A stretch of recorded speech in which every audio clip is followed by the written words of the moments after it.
show that a quorum of board members is present, that this meeting has been duly called, and that notice of this meeting has been posted in accordance with the Texas Open Meetings Act, Texas Government Code Chapter 551. The time is 5:30.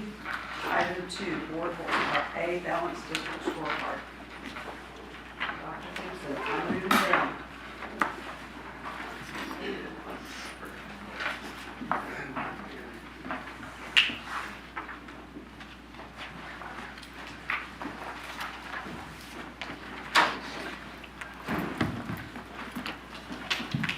I'm sitting here to be close to that microphone. Sure. I was advised to get close to that microphone. This will help me if I say this. My backpack is sitting right there, and so when I leave, if someone could help me with it. I have walked away and left computers all over the state of Texas this last night, so I'm going to try to remember it. I appreciate the opportunity to be back tonight, and especially in this format. We're seeing this concept, and are you ready? Yes. Okay. I thought you said come on down, and you meant like go. Okay. So I got to go like. I did. This concept, we're seeing it around the state, is for this to be a strategic roundtable. So I think it's largely symbolic, but I like it. The strategic team and the tactical team leaders get down here face to face and have conversations about strategy. So that's the purpose of tonight. I'm going to remind you all of probably something that I say every single time, and that I'm here when the board, or I guess the team of 8 or team of 7, sneezes, the district gets cold. My wife reminded me of that all the time. When you're on camera and you sneeze, the whole district gets a cold. So what's exciting to me about this is, we ask teachers at the front line to do, a concept. There's 1,000 names for it, but I'll call it a professional learning community where we sit around in teams and we look at data and we talk about kids. And tonight, I would argue that this is at the highest level in the district, a PLC meeting. That's what this is. It's PLC. And back to if the board or team of 8 sneezes, the district gets cold. We're really modeling a PLC.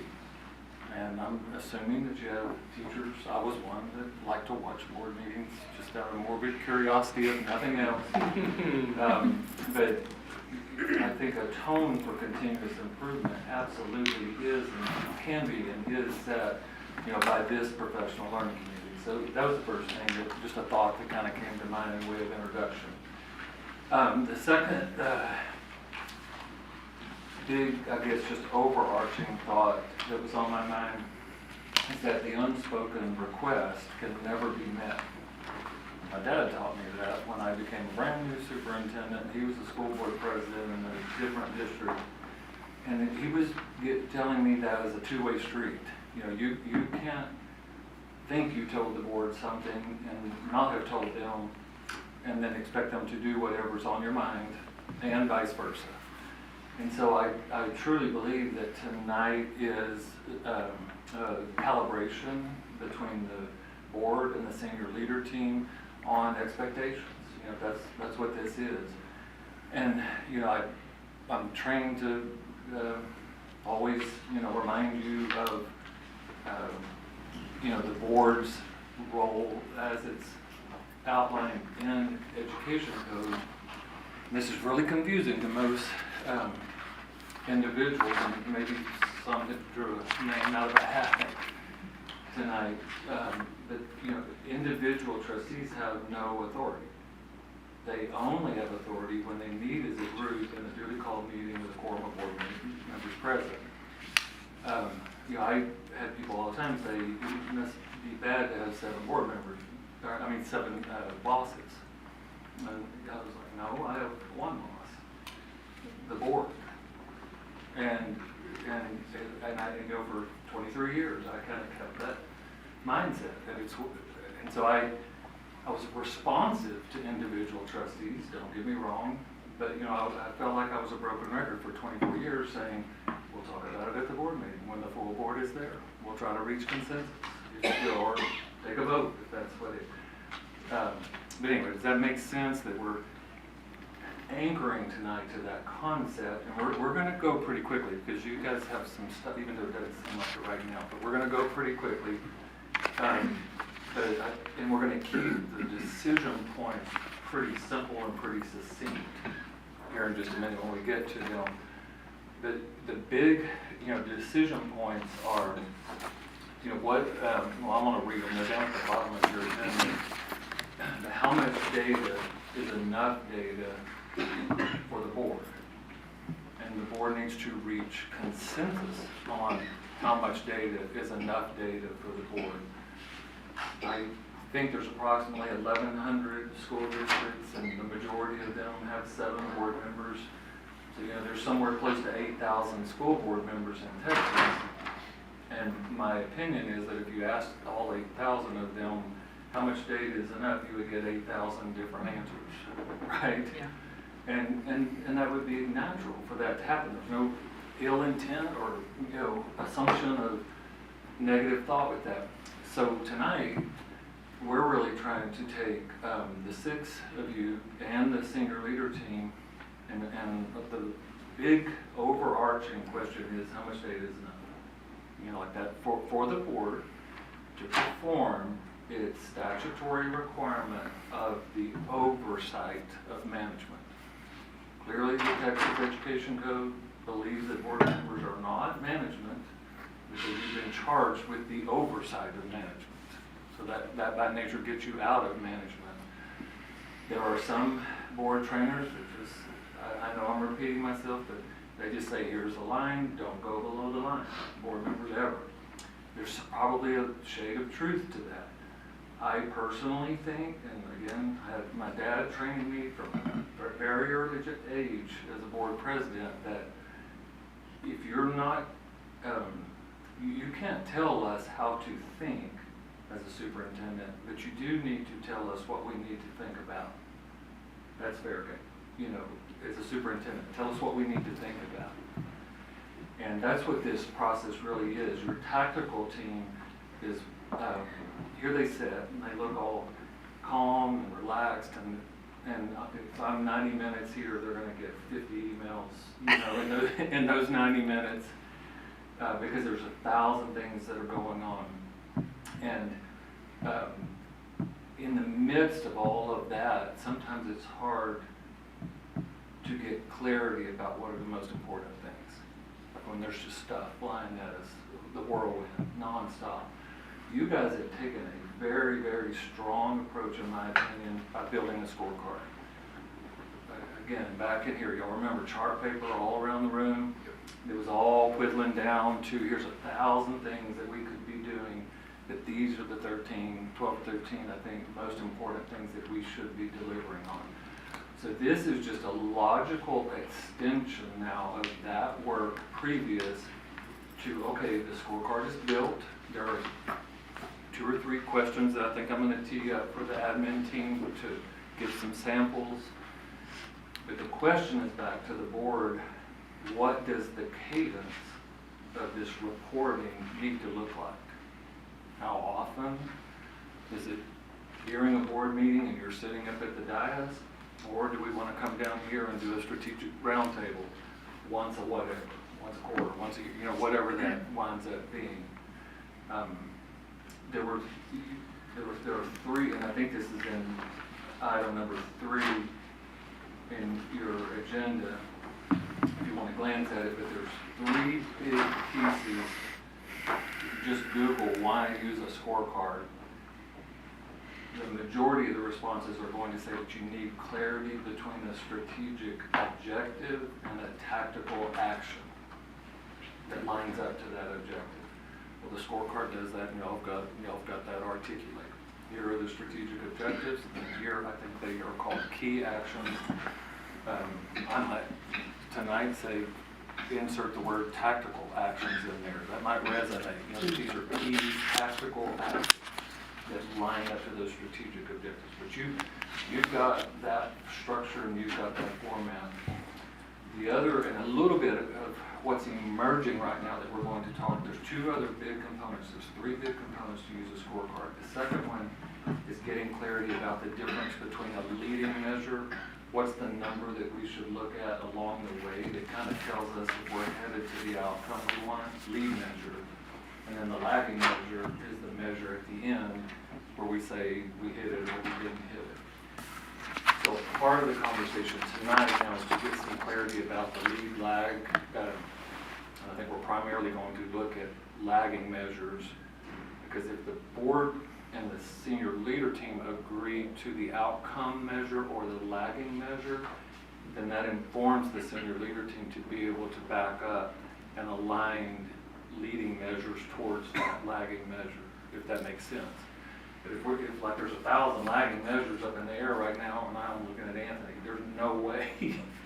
Like we got to pick just a handful that that this team agrees to. Then, and Anthony, tell me if this is true, because it's true of most organizations. You have too much data. Yes. Is that a fair statement? Okay. And so if we measure things and measure things and measure, and that's true, by the way, not just in curriculum, that's true across the board. But I knew it would be in curriculum because that was my background. So the key is what are the most important measures that we should be looking at, and can we draw information from that data? Data itself often is and can be confusing, but can we reach a conclusion from it? Well, step one in being able to draw a logical conclusion is to know what the big number is you're trying to hit at the end of the journey. Like that's step one. And then we backwards design and hopefully even narrow down some leading measures because we know what that lagging measure is. So that's the second big component. I would argue that you all are emerging right now in that. So you've kind of got this difference between an objective and an action check. Now we're kind of getting this, we've got to settle on outcome measures so that we can think about leading measures towards that. And then the third big component, which is really the primary purpose of tonight, is what is the cadence of accountability between the board and the senior leader team. Cadence accountability is not my term. That's a Stephen Covey term. But I kind of like it, because we're all accountable for results. So what's our cadence of reporting results as a team, at a strategic roundtable so that we feel like we're on the same page. I made a lot of notes. I don't know that I followed any of them, but we're off if everybody's good with that. So before we jump right into the scorecard, just in way of maybe even warm up, in your packet there is a chart. I see Ms. Grown that's in. The last time you saw this information, it presented a more simple model or graphic information. These two things go together, just so that you know. We're going to dig just a tad deeper tonight by looking at the chart that corresponds to the model. So the concept here, and by the way, this is a board workshop, but senior leader team members that are present, I think this is a good time for you to listen to the board as we do this warm-up. And then, frankly, y'all think about a way to think about this at a cabinet meeting later, right? Like tomorrow or whenever, because I think it would be, you're going to get a chance to hear from the board tonight, and y'all might have a different perception when y'all work through it. So we're asking, there's no such thing as a wrong answer. I want to make sure everybody hears me. No wrong. I'm not even going to call it an answer. Response. No wrong response from the board of trustees' perception, because we're in a board meeting, and you look at these descriptions of stage 1, stage 2, stage 3, stage 4, now we have a little more of an expanded version of that. And trustees, I'm going to ask for a volunteer, or I'm going to get Deb to draw names out of a hat if no one volunteers. But from your perception, which stage are you in? Like that's the first thing. And I know you're already thinking decimals or halves, and so I'll let you have a decimal. But then, and I think we might have briefly touched on this last time. I want to kind of formalize it just a little bit here. And now that you've had some time to think about it, what stage are you in? And then why are you in that stage and not the next stage? Here's the difference between maybe the last time that I just shared it quickly. I want you to think about the verbiage that's on the chart, not your verbiage, if that makes sense. Like if I perceive that we're at a stage something, I'm going to look at the next stage and say it's those 2 or 3 key words that are keeping us from that stage.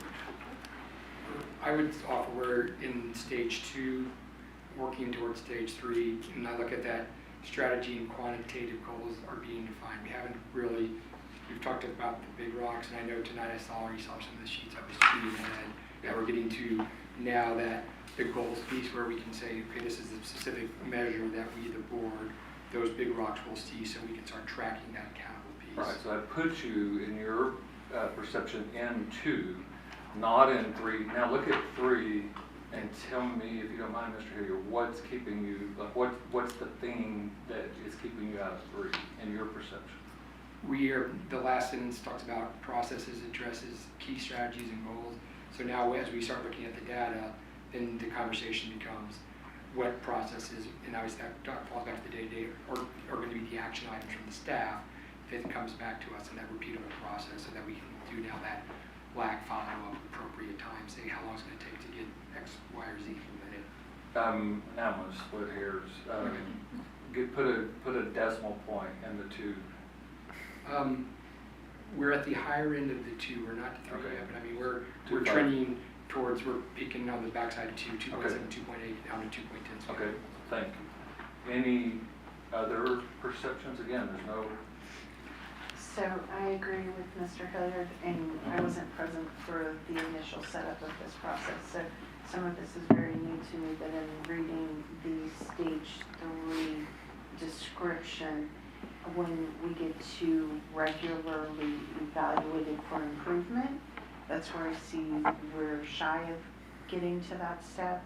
I have seen some repeatable processes and evaluation in stage 2, the regular evaluation. Yeah, it's that stupid word regularly in there that causes the problem, right? Because that's saying you have a system rather than just, an episodic.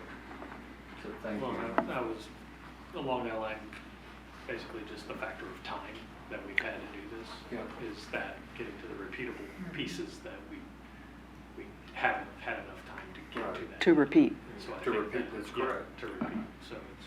So 2-ish is where you are. You see that the tool set, thank you for looking at, what the purpose of tonight, I believe, is to engineer out of 2 and 3, if that makes sense. And you can't do that without what we're going to talk about tonight, right? There has to be this agreement between what are those final targets, and I think Dr. Micah and some staff members have a few examples to show what it might look like to look at a process also. Because this is repeatable process, so how does the board know if there are well-defined repeatable processes? That's part of what tonight is. Did anybody have it in their mind at less than a 2?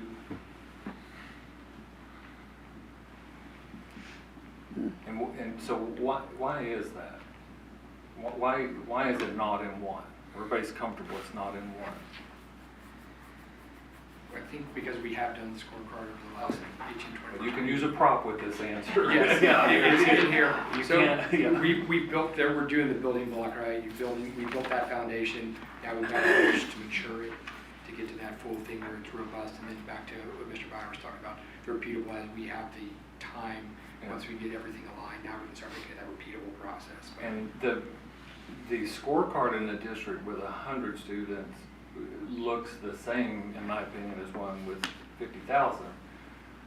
The difference is the time it takes to cascade it out, right? Like that's the, and it's, I sit in some board meetings where, we have the 4 or 5 administrators, and there would be every administrator in the whole district. Like, that literally would be every administrator. So it's real easy to calibrate after the board meeting. Those 4 administrators just stay, and then, we have an administrator. this, so I would argue that your journey from 1 to 2 was relatively quick, although, Deb has left. I don't know if you all know this, but she and I were given the assignment, and I appreciate it, of going all around the district, listening to different groups as we built the basis of this. Dr. Michael reminded me, because every time I turned around, you know, would say, we got to jump on a Zoom, we heard some feedback, and we've got to change something, right? Right. And I was smiling every time that they wanted to Zoom, but do you remember some examples of? Yeah. Well, I mean, you know, Dr. Gibson, the point was when you and I had talked about this really the first time in 2019, right?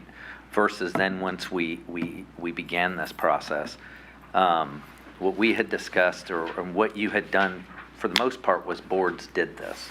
And so when we visited, it was important for me that we got buy-in not just from the board, but from our community and from our teachers and from other employees, but all the way through the system. Because to me, it was, and the piece that I think that I recall the most about it was once we did this, well, two things. One is through the process, you had at that time statements, we believe. Right. And our community was like, that is horrible. Get rid of it, we don't like it. And that was through all stakeholder groups, right? Yeah. The other piece, when we did come out with an iteration of it, I think most of you were around then. I was talking about this at the beginning of the year at convocations. Mm-hmm. And one of the counselors sent me an email and said, I like this, but you say the district, and it's our district. And so I came to you all and asked, like, are you okay if we make that change? Because what I saw then, Dr. Gibson, was already the beginning. That was cascading down quite a few levels, right? Of people understanding that this is ours and that we're all working towards something. It's not just something that happens at Ramick every day. Right. And I would actually, the other thing that I think it allowed Dr. Mike and the staff, especially number 4, the efficiency and effectiveness, which we heard Dr. Mike was, it gives them that clear, there's a balance there, there's latitude, but it's important that they have to weigh that. Because we all were talking about just the stewardship piece, but they really, not just money, it's all of those resources, balancing time, effort, energy, and the trade-offs that they have to look at to make recommendations to the board. So I think it's been helpful in the process as well to allow the staff to be more focused on, okay, we're getting to the decision. Dr. Mack has mentioned multiple times. They go back to the scorecard and go, okay, where does it fit, and how are we going to do it? So I think that's where I think we're really starting to see some positives, and I think it's going to continue to grow from that.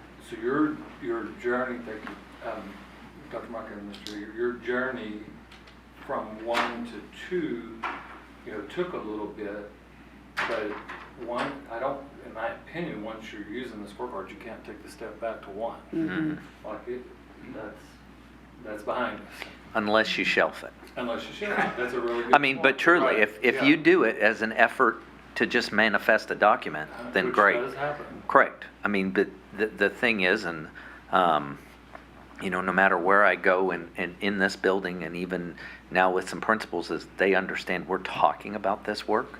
This work is what's driving all of us every day, and so we're forced into, as Mr. Hilliard said, we're looking at that balanced piece of it, right? And that's what I keep reminding folks is no one priority is more important than the other. It's the balance of these 4 things that we have to find.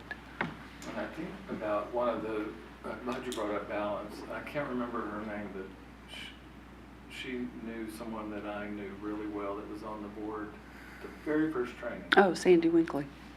And she said, I'm here for teachers. And I'm not saying anything. She said that. And if y'all remember, I thought, man, I'm going to get fired on the first night. Because I said, well, that's a fourth of what you're supposed to be here. The student, staff, community, and finances. And she took it well. I played the card that I knew someone that she knew. Right. But she accepted that really well. And she said, you're right. I've been seeing this through, but we've got to look at all 4. And if y'all remember, y'all modified to the essence on Right. purpose so that it would anchor in our mind Right. that it's all 4 of this perspective. So that's outstanding. The journey from 2 to 3, is pretty challenging. I ran repeatable cycles of improvement for at least 8 years in 2 districts, and there were times I felt like we had glimpses of stage 4, and they gave me a t-shirt at retirement that we are stage 4, and that probably was true, but this is continuous improvement, and that stage 4 is a high bar. If you read those words, I mean, it is a high bar. So I want you all to get comfortable that from 1 to 2 might be pretty quick because you get the scorecard built. 2 to 3 takes a pretty good lift, and then 3 is like years. That journey in 3 is a long time. And again, I feel like in 8 years down the road, well, I was there 11, but we launched this really officially for 8 years. But those cycles, it took 8 full years of cycles before I could look down at that stage 4 and say, we're probably getting pretty close to that. But anyway, so is everybody comfortable that this is a move from out of 2 into 3? Yes, ma'am. I think you brought up an important, well, maybe Dr. Mike did. These discussions started in 2019, so it's been a very thoughtful process. Yes. And deliberate, and not a. It's been very well thought out by all stakeholders, and I think that's an important part to this. Absolutely. Yeah. So I mean, I remember Dr. Micah, almost from the day he came on as superintendent, that this was a priority. Yeah, and I hear this term "go slow to go fast," and well, One of Anthony's favorite. Okay. Well, it's a deliberate process, though, too. It's not, yeah. Yeah, so I might offer, in this model, it's not slow to go fast, it's slow to go long. Like this is the long game. And so if you take the long game, then it's a lot about the prep to make the thing sustain. It's like building a strong foundation for something, and Right. that the stronger you build that foundation, the stronger you can build on it. So when he started that foundation to build, then we've all here added onto that foundation. Correct, and tonight is really, really important in the next 60 minutes, approximately. A nice placement of a clock right there for me to see. No, and by the way, we'll measure, I'll check in 60 minutes, but at least a 60-minute conversation on some samples of some outcomes. Dr. Micah, I think your team is ready to share some samples of some outcomes. And it makes sense to me to just go through priority 1, priority 2, priority 3, priority 4. Is that fair? Yeah. And then I'll just be a neutral, objective outsider and interject. You want to just kick off priority 1 then, and they've got some samples in front Sure. of them. Well, that's what I was going to say and so, full transparency, I stalked Dr. Gibson at TASA midwinter and wrangled him in. Yeah, I know you wanted out of the exhibit hall.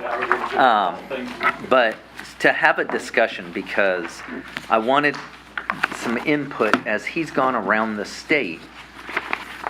This, and I'm going to say some things, so Dr. Gibson, correct me if I'm making a misstatement, all right? Okay. That this document and this process continues to kind of evolve as you see it roll out across state, because you're seeing some best practices elsewhere and you're kind of sharing things around. Right. Would that be fair? That's fair, and one best practice that you all have that I share with others, one that just comes top of mind, is you've got the scorecard one click in on the website. So it's visibility. We worked for months on scorecards, and I just get on the website and try to find it. It's like 8 clicks in.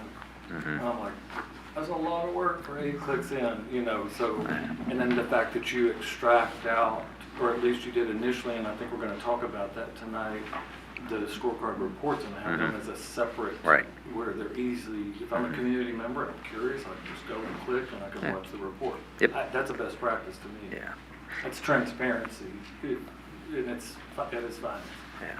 So Dr. Gibson and I sat for, I don't know, hour and a half, and I wanted to kind of unpack some pieces of this. As from the last time he was here, right, we talked about, we've gone through a year now, it's really a good time to reflect, and so I was picking his brain. And so in your documents, let me see if I can find them. there are 3 examples because one is for 4.1, one is for 2.1, and then there is another one that's very long because it's Mr. Jarrett's. It's okay, Mr. Jarrett, that's the way it rolls. And so what I wanted to do, so I listened to Greg discuss kind of 2 sort of things. Sometimes in the district, we can give you a report. We can give you a quantitative number and say, here you go, right? Other times, though, if you look at the scorecard, I can't hand you something that's a number or a data set because it doesn't exist. We're creating something. So as he was pouring into me, I'm like, okay, so we've got to do a process in some cases, and in some cases we can give you hard data. So what you have in front of you is one example. So the one that says data sources and 5-year planning for scorecard update is the quantitative look at how it could look. Notice that I say could. This is not what I'm about to do unless we can all, or you all can agree to it, right? The other piece, and I'll just use 4.1, while Dan tried to take all the kudos for this, I thank Susie, who really did a good job of it. It was the mentorship. But they took Susie took 4.1, right? So there is your, let me make sure so they took the key actions. So this wasn't focused on the tech or the strategic objectives. This was down into that key action tactical level of our district will systematically identify and prioritize facility needs, usage, and efficiencies, right? So it was in there. Well, then if you turn it over, here is the process that Susie and Dan and company are going through that unpacks. Now, as Dr. Gibson and I spoke, you can see in here that there's an estimated time frame because we talked a little bit about these keywords up top, steps, estimated time frame, resources needed in progress. Because it's an estimated time frame, just like sometimes we've sat in here and there was a sense of urgency to create X, and I'm like, why don't we follow the process? Then the product will be good, right? If we hurry through the process, we're probably not going to get a good product. So we say estimated time frame because look, that's our goal, is to hit that mark. But what Dr. Gibson and I spoke about, so see, prepare new capacity report using updated values. Well, if we didn't have it ready for you by the 20th of May and say if you asked, we would say, actually it's going to be 4 days late, and here's the why. This is what happened as we were constructing it, so that, again, for that oversight component, we're giving you a time frame, but if something happens, because you're literally planning, in this case, for a full year, things happen, stuff changes, all of a sudden you start digging into an issue and realize, well, there's something else here at play that I wasn't aware of. And so now my time frame is off, right? So this is a really good example, and she was the first one that dove deep into it, that shows you that process, the way we could look at the scorecard and give you, for each one of those key actions, here's the process that we're going to follow, right? And so, Let me, if I might, Dr. Yeah. Micah, so I've got the process for 41A in my right hand, and I'm looking in the scorecard at 41A. You're Right. saying this is the process. correct. Right there.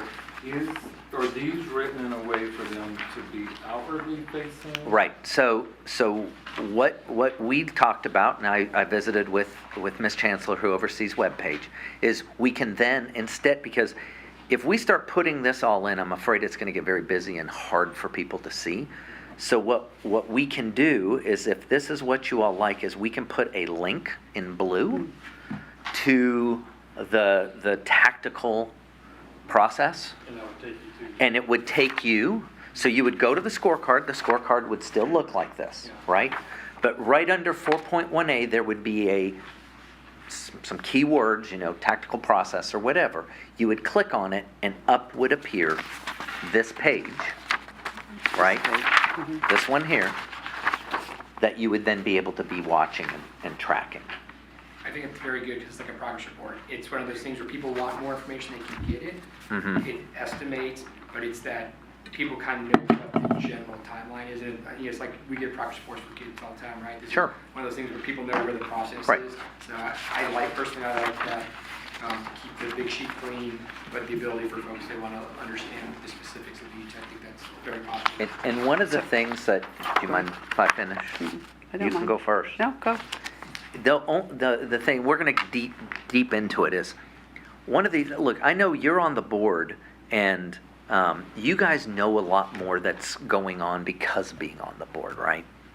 Some of this is really about making sure our community knows, because again, what keeps standing out to me is here's a counselor, brand new, first time, and he's like, man, the district just pits us against you. Why isn't it ours? It's ours. We should all be working, right? So to me, this has to also be written, and we talked about it, in language that our community can understand. Because if they go to seek more information and it's in edge-a-speak, and that doesn't help them. Because I have a great sense of urgency to make sure our community understands it, because we asked them for their input. We said, you guys made the priorities and the objectives, and then we went to the community and said, did we get it right? And then they informed it, right, before we even stopped. So I have this very large sense of urgency to make sure that whatever we produce, that our community grasps it as well. On to that end, and over this may, I'm just hanging around here. My experience is that as you dig into these processes, they change for the good. It's continuous improvement. Like you get started on this, like, wait a minute, we missed a really important step here.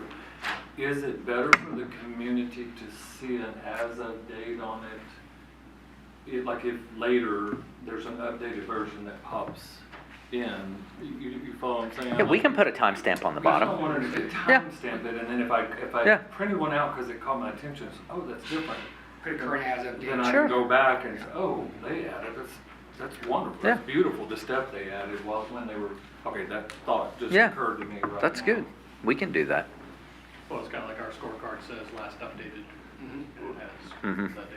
That's Just right. put a little timestamp on it. Right. I would be shocked if these processes don't get more robust. And I'm a firm believer in deconstructing. Mhm. What's the most important stuff, put it on here. Sure. Then if you want to build back, make sure that the whole group agrees. Because it could be that, I want to put that stuff in there. I'm not saying here, but it could be that I own that step. So I Right. want to see, I'm Right. a coordinator or whatever. Right. I want to, well, you're still doing that. This is the district process, and we're trying to help our community Right. see what we're doing. So we're not going to jumble it up. You Well, just said- Mr. Jarrett has the word simplexity. Yeah. It's taking, it is, I mean, we talk about it because sometimes we make it so complex because we're so close to the work that unless you're the person that just drafted it, you have no idea what it just says.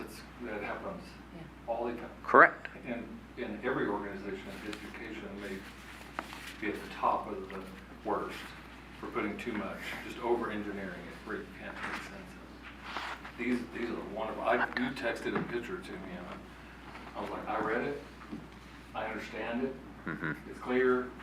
Well, and I would go back to what you were talking about, EdgeSpeak. The summary is important to me too, and that was very well written. There's particular one, 4.1, because it's understandable, plain terms that anybody, community member, staff member, parent, anyone looks at it and goes, okay, they're going to look at it efficiently, they kind of understand. Those are all very plain language, easy to understand what we're doing. I think that's important too, because that gives a couple more words than just the key actions. So that summary piece I think is important. I like the phrasing used there in this example.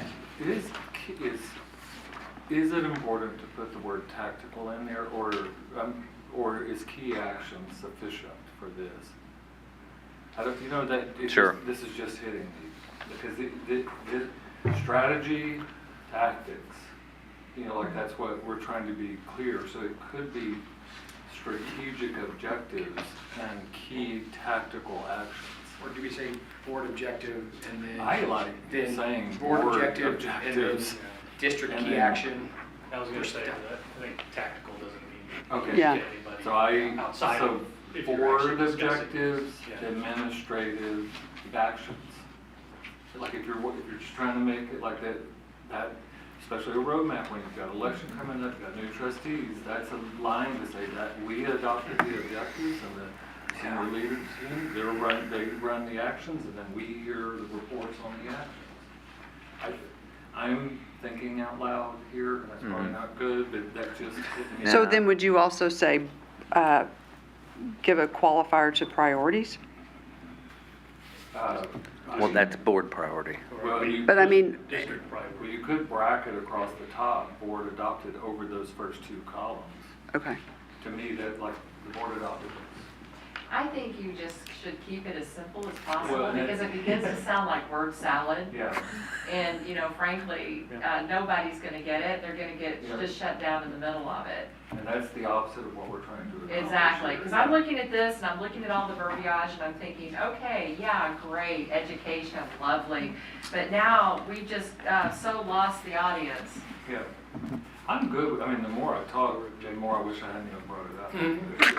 So just to be perfectly honest. I do like what you proposed because it does give clear delineation to who is responsible for the actions. It could just simply say board priorities, board objectives. I See, mean, it's simple, easy, everybody can digest Yeah. that, there's no question. Make it easy. or trustees, is everybody good with just saying board priorities, board objectives? You all adopted those. Yeah, but I'm just wondering, to your point a minute ago where you drew like the little bar, and so you put board over both of those, and then you put a district or something for the key actions, progress measures, and out, to show Yeah. who's responsible. So board's responsible for these two, staff is responsible for these three. Yep. So somehow I think you could do what you said, just draw the little thing and say, this is board, this is administration whatever the or right staff word or The other district or, option is to put a thick bar down between the objective and key action line, Yeah. and then or put a note and just say, everything to the right is the district staff, just like What on you here, just you said. could do board, thick line, and then it kind of delineation of where the line is. So how about, we like this concept of that delineation, and we'll vet it with some community members perhaps to just say, what's the best way to tell us what You do that kind of stuff all the time. What's- Is this clear, right? And we'll just let them give us feedback. I do like the delineation, between those two. And again, we're back to the education code. Now, you all, if y'all are at a conference, school board conference, and someone, says, being a smart aleck, and they say, how do you monitor the administrator, because that's what the ed code says. We adopted these, and we get reports on these Is there a preference for a word that you all want to use? for Is it staff, is it administration, is it? staff actions, administrative actions. Administrative. Now, staff just sounds so, but you guys are so much more than staff. They're almost tactical. I know, but people won't know Bad what dad that jokes all means. night long, right? Administrative, I still think can be a misunderstood term. Something clear where it either says district staff or, to me, the word district, I think, in my opinion, for that side, because we've got board, and then, in my opinion, district or some other word that's very clear so people understand the day-to-day versus the board stuff, which obviously is the bigger higher level. I don't know what the right word is, but admin to me, I think people might understand who's admin, what's admin, because I was just talking to a constituent, they thought I was in charge of data, I'm like, no, superintendent, I don't do that. Right. Well, and I do kind of like the idea of a bolder line right there, for as subtle as that is. Yeah. Because you could say, see that bold line? I'm to the left. There's the governance Yeah, line, I'm to yeah. the left of it, and I hear reports of the stuff to the right of it. So I do This is like- what we can do, this is what they can do, this is, yeah. And the thing, the beauty of the Should. next thing that we're gonna do after this is the reporting mechanism. That's when this side hears the reports on this stuff, right? That's what we're teeing up. What does that look like? Okay, Arby, did you get enough from that maybe to try? Sure. Okay, we'll play with some words, and it will not be tactical, even though that makes total sense to me. No, but I do like your suggestion, Dr. Gibson, of asking some folks that are just in our community, right? when you hear that word, what do you think of? Because that's literally how we went through the litmus test of this whole correct. document. That's So let's go correct. back to the people we're trying to communicate with. Does it make Just say, sense? this is what we're trying Right. to say, what's Yep. the best way for us to say it? And Yep. I think you'll get your answer. Correct. And when we say that word, who do you think of? I think that's a really Yeah. good way to do it. So, Dr. Micah, then column 3, they've got a couple of examples here. Arguably, the next big lift, you have not stepped on the gas until tonight, is for there to be a hyperlink summary page for everything in column 3. Fees, correct. Following that Version of this format. Right, that, you just wanted them to see some samples before. People, I think teams have been starting them, but you were like, wait. Mhm. Before we Yeah. spend hours and hours and hours, so let's make sure that the format's to what the board likes. I think that's prudent. Correct. Everybody like the format? And then these hyperlinks, I'm hearing yes on the hyperlinks, Aubrey. Can we make sure that they follow, I like this is a visual thing, the way the stewardship one looks better to me than Yeah. the staff one. I agree. Just formatting, like, make sure they're all the same format. I think you're. We bring you 3 offerings this evening. Well, no, All right. Those two. No, but those two look, are so simple, I y'all, thought really, maybe they were supposed this is kind of like when I started writing my dissertation. I brought offerings to my chair, to different examples of my writing, and then he literally told me, this is what I want you to do, so that I wasn't spinning my wheels, doing something that he didn't like. That's really like, I'm bringing you 3 samples. I had them do these so that you could see 3 different sort of looks and say, hey, I like this one, or could we move this one over to there? Like, do what you want with it. So the next question with that is that, are these workable to the people that have to actually use them? Yes. That's the next thing. These Does that- forms, Does that allow you Yeah. to provide the information that you feel is now, important? sure, now understand, so let me clarify something. So let me get to Anthony's, big long one. Okay. So these links that we're talking about are to process standard, or process pieces. When we have data, that's why it looks so different, because it's over here. So think of these like 2 different things. When we can't give you hard data, we're gonna create something that looks just like this.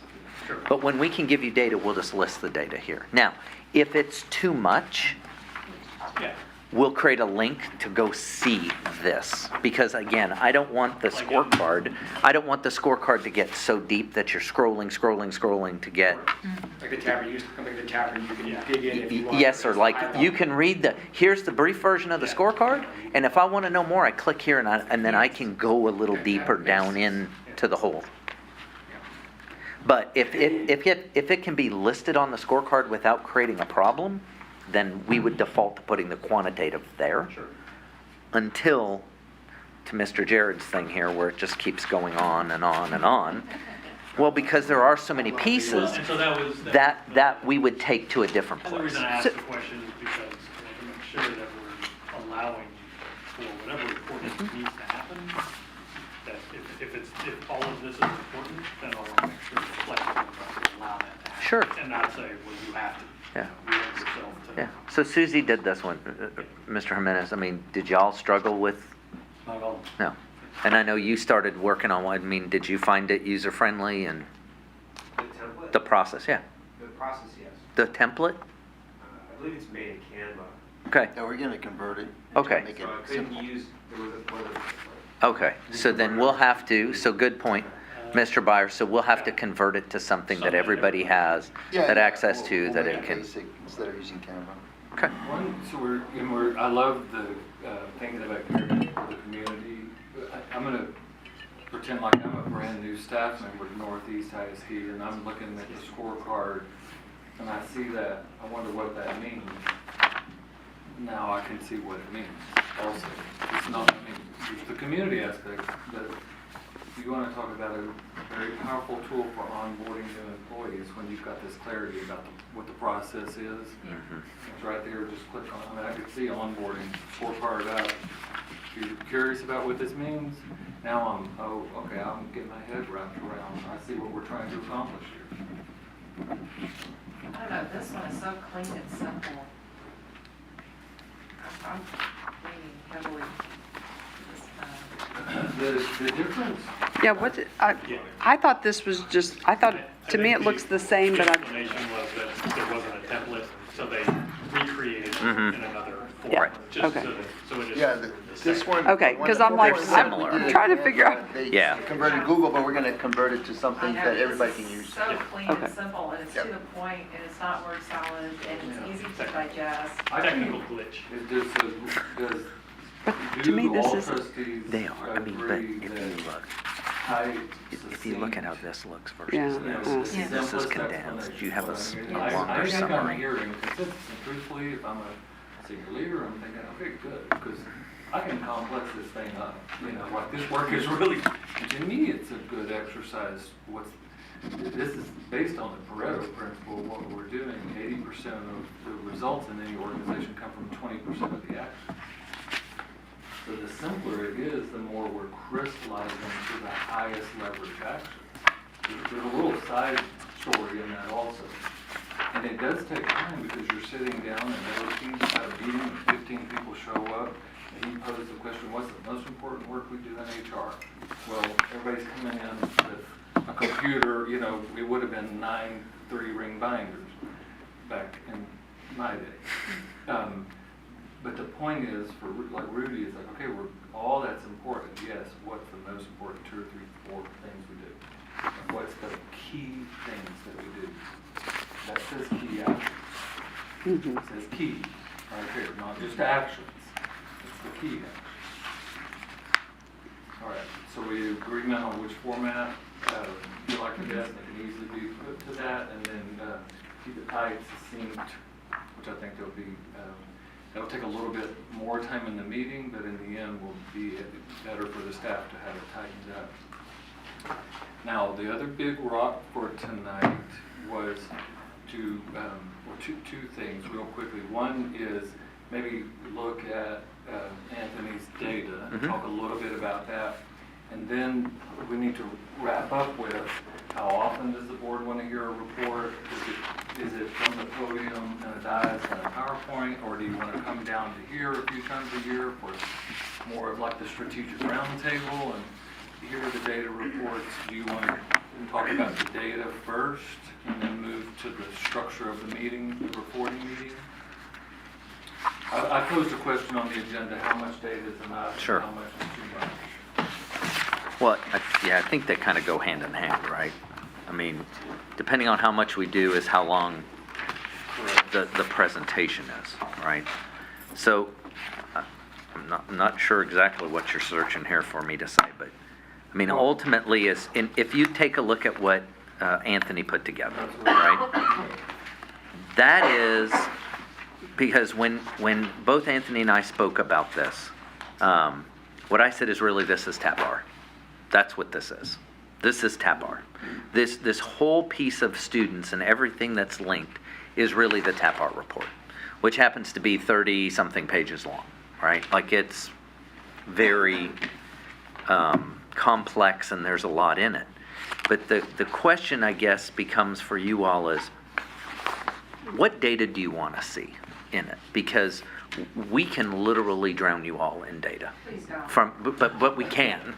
I can bring in tons of data, or we can, the TAPR is, but just remember, the TAPR comes in January. In this case, it was delayed till February. Does that make sense? So it's all hinging on when the state released it. Ms. Landry, did you have something? Yeah, so we're gonna put on here a link that links us to something like this that's a summary. That's so I think what I heard is when it becomes a process, we're going to create this. But if you have the data also, Mhm. why not have a secondary link where we could deep dive if we desire? Mhm. And have the summary to keep it simple and on Mhm. top. And then have the secondary, if the data's already been pulled and you've got the data. Yeah. But the question becomes, what data is it? Well, the key, so I'm assuming with Mr. Jarrett's information that some of the key metrics that his department reviews are graduation rates. And I think, is that, Well, here's what I would ask you to take a look at. So if you hold this one, which is his sample, and hold the scorecard at the same time, all right? I've got it on my. Yep. So if you look under long-term outcomes, because when he says 5-year growth plan, that's really what we're talking about is long-term outcomes, Right. okay?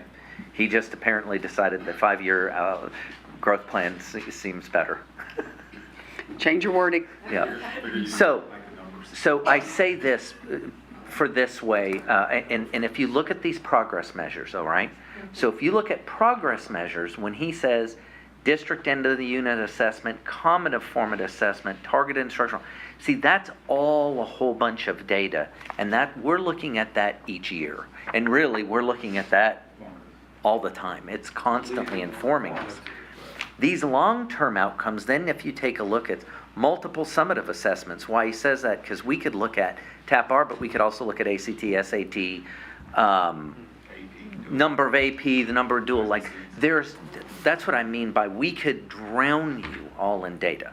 So is 1.1, if we just look at 1.1, is graduation rate, STAR, pass, AP dual on-ramps, IBC certifications, this is proposing that those are, do you want, do all of those, or? Look at the objective. The objective is Right. the data sources that are identified. So and Mr. Doctor, you're saying that these are, when you look at that objective, this is where your mind goes, to these things. And I'm saying if he's collecting this data, and this is what success on that objective looks like, then we should know that as well. And if that's something that you've collected and could put, and it doesn't have to be, like this. Sure. It could be this separate from this on a Mhm. separate link. Right, Right. right. We can make and house it. In your ISO, So to deep dive in. you all did ISO training, or maybe I gave it too, but evaluating and improving student outcomes, the formula there is X to Y by Z. Well, you have that. X, in the case of graduation rates, and everybody follow me, track this. So the current is X. Y is 96%, is everybody following me? By Z, 27, 28. Right. And so and that's the best practice. It's part of your required board training, X to Y to Z. Mhm. This is clear. Going from 89.4 to 96, by 2028. The one thing I would say for the second one, generally all for this, but instead of doing all subjects, because we obviously, there's 4 things in chapter 4 of the education code, 4 main subjects. To me, that's a key thing, because we need to understand if they're doing, the total is good, but do we need more emphasis on reading and language arts, science, social studies, or math would be the one thing of high level data that as a board, because that's our responsibility is back to chapter 4 of the education code, superior performance in those. Okay, so here's a But- really good example. But We split- might have been like a really, so is the board needs to reach consensus on is the one, because everything that you just said, Mr. Hilliard, and you're right, roll up into that number. So arguably, you can't make that number get higher unless all the 4 pieces. But does the board want to see the 4 different core curriculum broken out? Right? That's the point for tonight. You give us a great opportunity. Is it only one trustee, or do all trustees want to see the 4 core areas broken out? Is that Will you- part of the TAPR and STAR? I was just going to say, that's where I keep trying to ask my question, you won't let me. Sorry. You're just the president. This is your meeting. Where's your gavel? Just get your gavel real hard. We'll all get quiet. We're required to have a TAP-R presentation, correct? Yes. And that data is in the TAP-R report, right? Okay. So that is required, we're required to sit through that. You could. Well, you are. You have to have a Sounds public worse than I hearing. think you meant. No, have a but public hearing. give the example of what you and I were talking about when we look around at other districts that are doing TAP R. Some just say, thank you for being here tonight, TAP R is located on this Oh. website, please go in and review. And that's it. And that's Oh. But we looked at other board meetings just to see how they're presenting, and some of them are just really just telling the board. "Go." Right.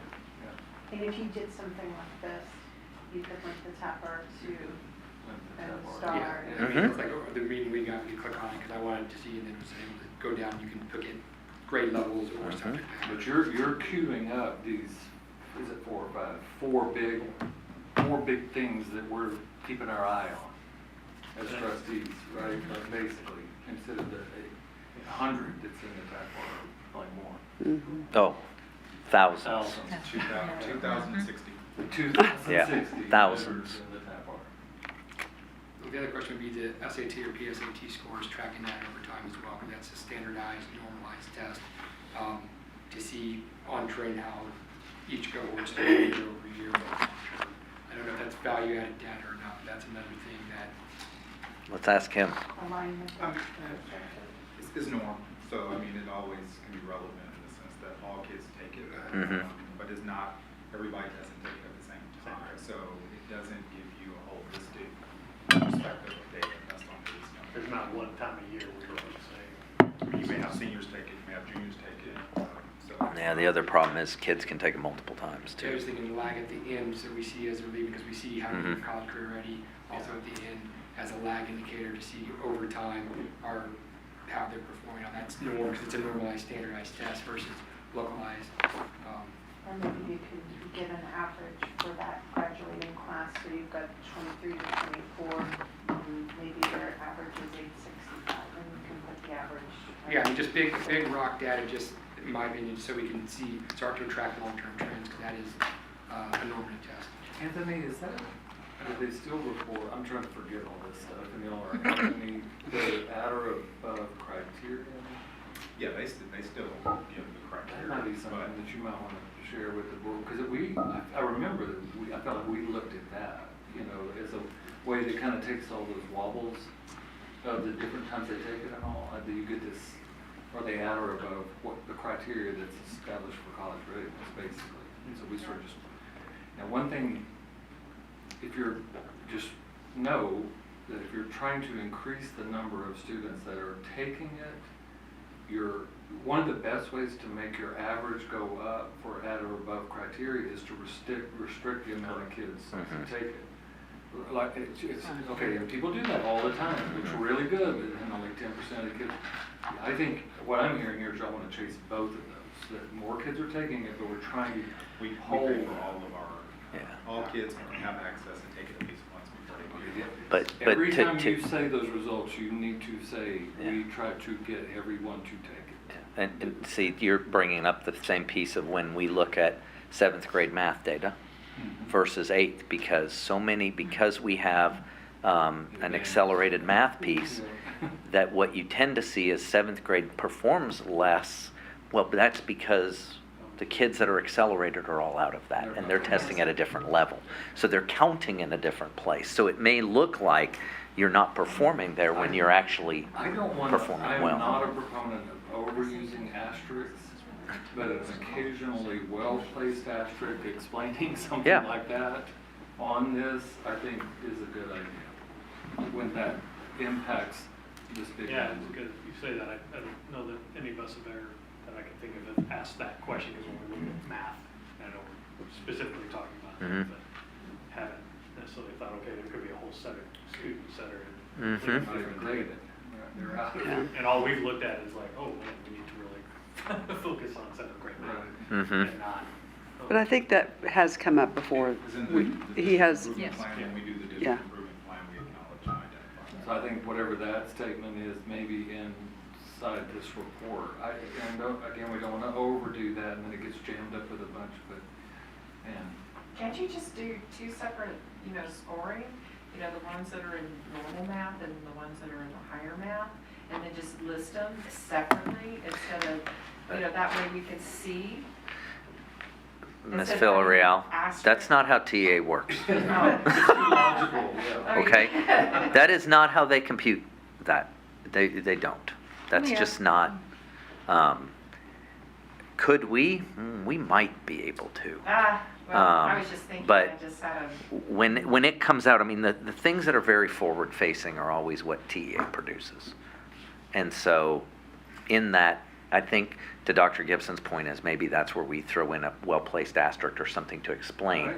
hey, this is the why behind I that. think that's very Yeah. appropriate, because it's your scorecard. Mm-hmm. You're And going to explain to use the some. community and Yep. staff, because not everyone going to watch board meetings and understand that nuance piece, but that, What? where the asterisk does that explanation, I think we can do that. Nobody, not everybody watches board meetings? Not everybody, Dr. Mike, I think a lot of people. I'll have a life. I haven't seen 57,000 views on a board meeting yet, last time I checked. Hmm. Not a bad thing. And then I wonder too, if even SAT should be asterisk, because as we're Good. seeing a decrease in the number of universities Mhm. that take I- SAT Yeah. as a parameter for admittance, then we're gonna have less and less students That's correct. taking it. And Yeah, it may be relevant right now today, but maybe in a couple of 3 years. It appears that its relevancy is diminishing. Exactly. Right now, And we're on a pretty trend. quickly, it Although a couple, seems. Brown and Yale just brought it back. Yeah, well, I And know. more of them are starting to say, It's- we but recognize. I think that it's worthy of an asterisk right now, you know, like we're Mhm. watching this. And Yeah. again, that's the part where it's your scorecard, like Yeah. you're communicating, we're watching this trend. But, Yes. but I guess, and just remember what we said, 2,060 data points. Yeah. Like, Yes. y'all, that's what I'm saying, like, there's so many data points. What we're trying to focus on is what's most important. Like, what do you value the most so that we can keep an, we're still gonna watch all 2,060. But when we come and speak about it, we're just not gonna talk about 2,060. We're gonna talk about what you wanna hear. Well, and I So- think before the, I'm sorry. No, go ahead. I don't know. I've been taking a back seat all day. Go. You know, So, well, what I wanted to ask is, Anthony, since these are the ones you put on here, are these the ones you think are the most important? Good question. Those are all encompassing, all of our students have access to, no matter what school they're at, and no matter what their circumstances are. So at any point in time, every student will be accounted for in TAPR, every student will be accounted for in STAR, every student who takes an advanced course, whether it's AP or on-ramps, across the board will be accounted for, as well as the industry-based certification. So it's an access point for all kids. It's why. Okay, And I mean, the SAT, PSAT, they do have access to that. It's just, that test is kind of standalone because it's all created through the College Board and those aligned to our standard RTs. And so I don't know exactly if that gave the value of what we do compared to what kids are learning. Are you comfortable with it if you can put an asterisk on Oh, it? yeah, I mean, Yeah. the data is data. I mean, Right. I think it just needs some explanation. Yeah. 'Cause you But can do we need obviously it? not- I guess. Well, it's a fair question. Yeah. Because, I mean, y'all are the content experts on I will say this. yes to SAT because we do SAT school, but Okay. I won't necessarily say that's the case with the SAT. Okay. Makes sense. Well, and I think all these, I was gonna suggest that the ones you have listed plus maybe SAT, they're all recognizable to our parents, guardians, Yes. community. Mhm. Anything more than that, I think, and even the TAPR isn't necessarily recognizable to most people. But at least STAR, AP dual credit, IBC, SAT, like those are all things that if I said that to anybody in this district, they're gonna have an idea of what generally that is. And if I could say, TAPR and STAR was synonymous, but we get our results, remember we share with the board our other results, how we performed that previous year. Right. TAPR is a year in arrear, and so that's why it's put on there in case Yeah. we still want that or not, then the report can just do TAPR. But, Can I Ooh, make a go ahead. suggestion? I'm just sitting here looking at the data sources available, and every one of us here knows what TAPR is. Mhm. But that might be neat to spell out IBC, I see it on the right Oh, side. Oh, yeah. Just spell out those things out, because once again, I'm assuming it's Mhm. somebody new to the community, or a parent looking at our schools wanting to come in, just so that plain language might help Yep. just for a couple of those things Yep. until they get here. I see it on the right side here, but we'll put Or Right. even a glossary. Or that might be good too, just to say, Sure. here's the Yeah, acronym. because there's so many Yeah, acronyms. With this. If it's a link to a Yeah. glossary, that would be That makes- super easy, but if nothing else, here's a glossary. So to y'all's point, right, TAPR is pretty complex. How does taking the data that Anthony's highlighted here and making it sort of like, this can all be found in TAPR, but we flesh it out because this is what's important to you all and to us, for a more complete sense of everything, follow this link. And then if you want to go down that Yeah, hole, absolutely. you go on down it. Like, you can go look at 2,060 data points. But we've extracted for you what's the most important. Well, and the nice thing is after a year or two watching the data, if we decide there's something we want to add or change, then we'll be able to, Right. as a Strategic board, roundtable. discuss and say, is it still giving us the appropriate Okay. indicators or not? But these are the big rocks that the rest of the high level list Sure. to do that monitoring. And the thing, I'm gonna extend on that, so, so I'm an individual trustee, I've had this, I'm just going down, let's say a year from now. I've heard this, I'm thinking there may be an additional measure. Instead, I'm not saying you, Mr. Hilliard, any trustee, instead of asking the superintendent to add it to the scorecard, you're saying, sir, can we put it on our next strategic roundtable Yes. as a discussion Yes. for the whole group to consider? And you have this, what, Because it helps having, obviously, the staff here, because obviously, like in this case, Mr. Jerry can go, yep, I got that, or that's good or not, or the reasons why. So it's very value added in that regard. And at some point, I think we trust this staff to provide the data that we do need in an instance. And we also all have the ability to dig deeper into that data if we need it for our own correct. curiosity or whatever. So I think at some point here, I'm kind of worried about us crossing that line of administrative and board. Yeah, thank you for saying that. And a lot of districts won't do what we're talking about because of that concern. Like, we're asking the board not to get in the weeds, and then here we're giving a report on the weeds. But as long as you keep it at these crystallized high-level data points that we've agreed to me it informs the board. It makes Yes. you feel like you know how we're doing. But Dr. Gibson, so I'm going to, because I know you're dealing with a lot of districts and you can't remember everything that everybody tells you, right? But you and I talked about this years and years ago. It's the one night when we're giving this report to you all. It's the one night to get in the weeds with us. Right. I think you've said it the last time. It's a day hike. Yeah, bring a granola bar Right. and a bottle of water, Yeah. not an RV. Correct, because we're not, Yeah. we're going to go in, we're going to kind of get in the weeds a little bit for the evening, and then come back out and let folks come back to work, right? Exactly, that's, Um, I think you just kind of put it, summed it exactly what I was trying to say. Day to day, Yeah. that data's all on y'all. And then that in the weeds night, that's on us. I mean, if I was a trustee and I'm hearing our scores, and, you know, I like the concept of saying, I think you and I've talked about this, well, that may be true, you know, but, You might be right. that might be right. Howard Baker. There we go, I was trying to remember. Yes, the sir. name. That might be right. We have a data report, a quarterly roundtable coming up, and I'll listen for that. Do you see it gives you like, okay, yeah, that might be right. We've got a quarterly strategic roundtable coming up. I'm gonna make a note right here in front of you, and I'm gonna kind of listen for that. I'm a community member, I'm like, wow, okay, that's really good. Y'all have what?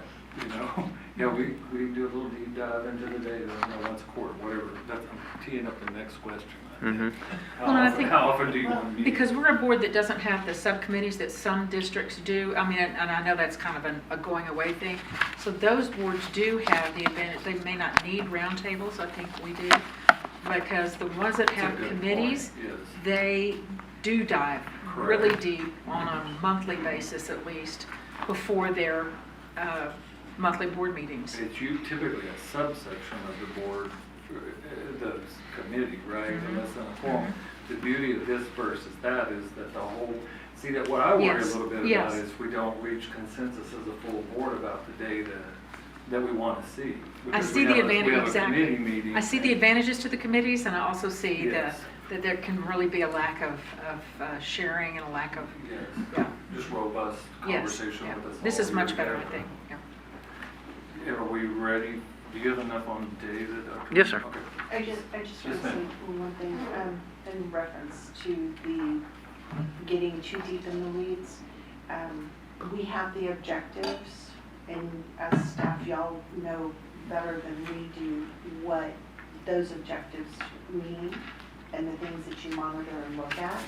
And so having a link that we can look so we understand what your thought process is, what those objectives mean to you and how you monitor them without us having to go to Dr. Micah and say, hey, what's this and how do we get that?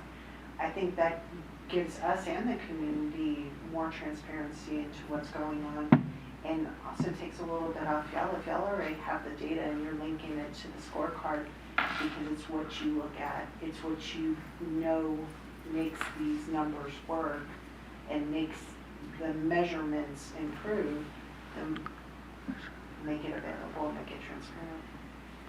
Very well said. Okay, 2 of 3 questions are on the road to being answered. The third one is, how often do you want to hear reports? Do you want them in a strategic roundtable format? I think currently you do each priority 1 time a year, at Right. a logical time in the calendar. Right. So that could almost be quarterly roundtables. In order, I'm just gonna say things that y'all can just forget or dismiss. I said day hike. Is that 15 minutes at a regular board meeting, or is that a 2-hour workshop sitting down the floor like this? Well, if you're putting links to it, does it need to be a 2-hour meeting? I mean, but then you're depending upon the board. I mean, it's just a report to us. It's not generally action that we're taking on. It's just a report of what that information is. So It could be argued that it's a value add session. That's not action, but it's just, I'm a trustee and it's a value add. So, I'm listening, and I've got a question, and I heard this in the community. That's usually a little bit more like this, where you set aside 90 minutes or something. But I'll tell you, I talked to Dr. Mike about this after the last one we had, Ms. Chancellor did. So really robust presentation, which is good, but it took an hour and 15, which is good. My thought would be at offer for consideration of trustees is that could literally be the full session be recorded and kind of posted so people want the full, and then we get the executive move through the slides. Here's the high points, 15 to 20 minutes, because we'll have already, if we want to do video, whatever the appropriate thing is, that's to be discussed. But that way, because it is important that the community gets it and like the information shared is good, and that someone that wants to sit there, especially if they're not familiar with it, obviously we have a different level of familiarity because it is also important to the community. So there's value added, but not necessarily, especially in regular meetings tend to be longer anyways, or either do it as a roundtable special or something.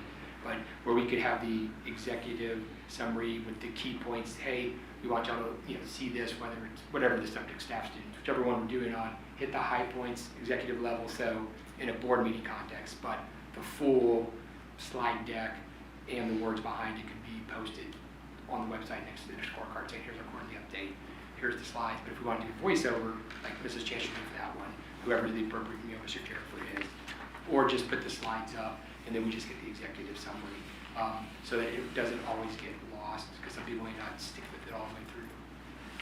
Because I'd say, in my opinion, it ended up being a little bit longer, especially because we had, presentation that was bad. So it's good information, but I think the format and how we want to do it as a board maybe need to be discussed further. but is that double work? Well, I was going to turn back to you. Like, do you, in your mind, what feels like double work and what feels like we're, getting a twofer here? That Sure. Because you're going to report to the community, right? Right. Well, Or you would like to. I think I'll go back to, I feel a Right. burning desire to report I to hear the you community every because time. we keep talking about getting their voice and getting people's voice, and then I don't come report back, right? And I think the struggle for me, and I'll just tell you, is, and correct me if I'm wrong, Ms. V, but after Ms. Chancellor's presentation, it seemed to me like there were some things in there, because I think your words were, if we're doing all these things, why do people not think we're communicating with them? Something to that effect, right? Which made me think, okay, there were some things in there you weren't maybe totally aware of, right? So we're always trying to strike this balance of making sure you all are understanding the work we're doing,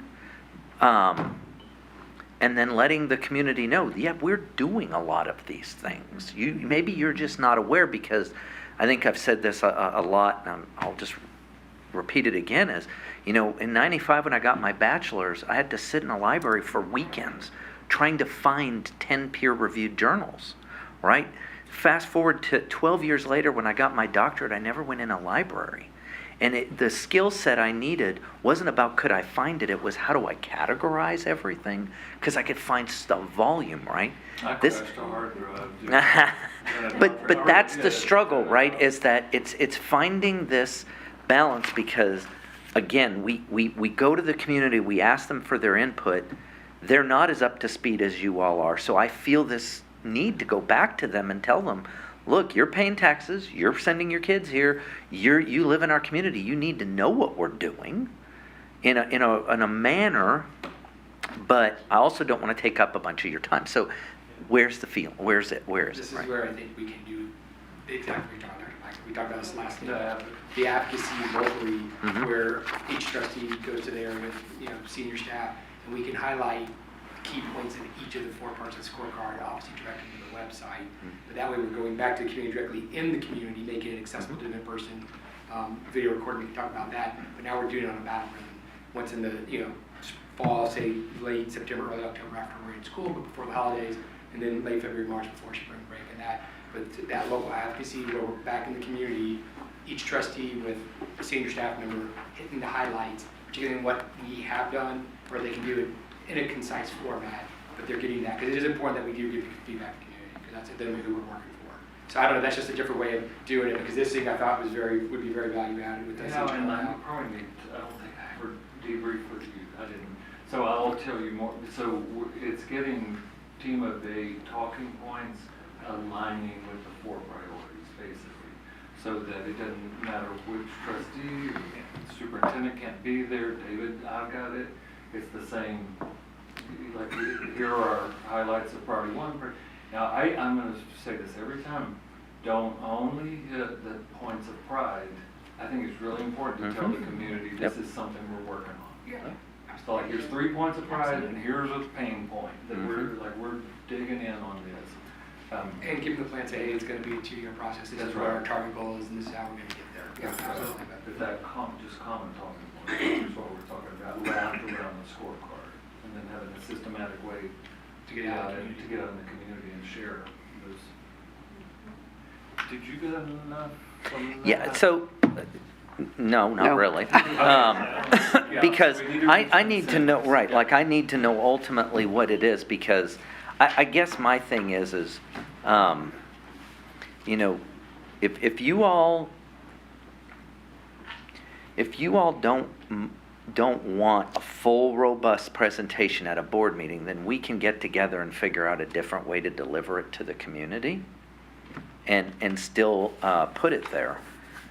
Then what I think I heard you all say, or at least some of you say, is, look, do that robust type of thing and put it somewhere and give us the Cliff Notes version of it At a board meeting. at a board At a meeting. regular- Like, Can we did a trustees community. go to your community one if it's less than a quorum? Could they? Yeah, but I wouldn't be, I mean, here's the problem is, in such a big system, Right. I'm gonna have a hard time hitting 7 distinct communities, right? So I'm gonna have to do it through some type of video. I was gonna say, what about a YouTube that's Right. accessible to anyone and Cor- everyone? Correct, like it would have to become a part of, Now I understand what we're talking about. That helped me. We're talking about a video-based Right, community. right. I got you. right. That would be, yeah, because you. that would be a one-shot, it Yeah. could be very in-depth or Sure. not, whichever, and a way for community questions to come in Mhm. after watching it, whether a dedicated email, info@scorecord. Right. So would you do 1 a quarter and do 1 priority, 1 quarter, 1? Well, or again, you- I'll go back to what we agreed to when we began this, right? Like, the agreement was we'll do students in January, because TAPR comes in, it made sense. Stewardship made sense at budget, because that's when we talk about it. We did staff in like September, October, because the year's begun, we know what we have and don't have.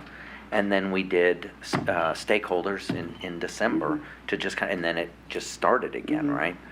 So, to me, that still makes sense with our cadence of how things work, but I'm open to what you all want. I think that having that, now we've gone through it, Mhm. I think that is a good rhythm in having those four spread throughout the year. I think that's a good way to do that, and it aligns with sort of the topic of that particular quarter. So how does that interplay with the higher level at the board meeting? Well, I guess that's what, That's the question. that's the question, like, that's what maybe I missed it, I don't. And on one hand, we're asking them to recap an entire year's worth of Mhm. information. Right. You know, and so I know that can be challenging. Right. And then on the other hand, we want it to be concise and Well, to the this, point. I And so, mean, this helps, right? Because you've got Mhm. new data sets on where we are on this journey. And And- that's really what it should be. is- and I would think most of us, obviously everybody else can speak up, but that having a 20-minute presentation is probably great. And if it starts to get to be 45 minutes or longer, now you're starting to get a little bit, you know, especially with our agendas are usually pretty jammed. And so trying to have where that more minutia can live or exist is probably outside of the board meeting. Is there a time of the year, don't laugh, that that it's logical, there's not a budget meeting, or maybe you do it in conjunction with a budget meeting, but where there's already an existing workshop that you could just do one strategic roundtable a year, not instead of these other things. but Sure. In addition to these. But Sure. that's our time where we're gonna run through Well, we're gonna run through it. So as you were talking, I was listening, I wonder if this for consideration is that prior to the meeting where we give you all a briefing, we've already produced something for our community that's a little more in-depth prior to the meeting. So then if you want to watch it as a trustee, you can, or you don't. And then what we do is then we come, so like in December, or whenever we get our data, we would do it. So maybe TAPR comes in January, so we would do the presentation and then bring TAPR or something. Do you see what I'm saying, Anthony? And saying that way then we've done a community-based kind of an in-depth, and then what we're bringing to you, to the board that evening, is just a synopsis of what we just presented. That's great. We can watch it. Correct. You can go in depth more if you Yeah. wish, or you Yeah. don't have to, right? And that way then I think we've covered both sort of gamuts.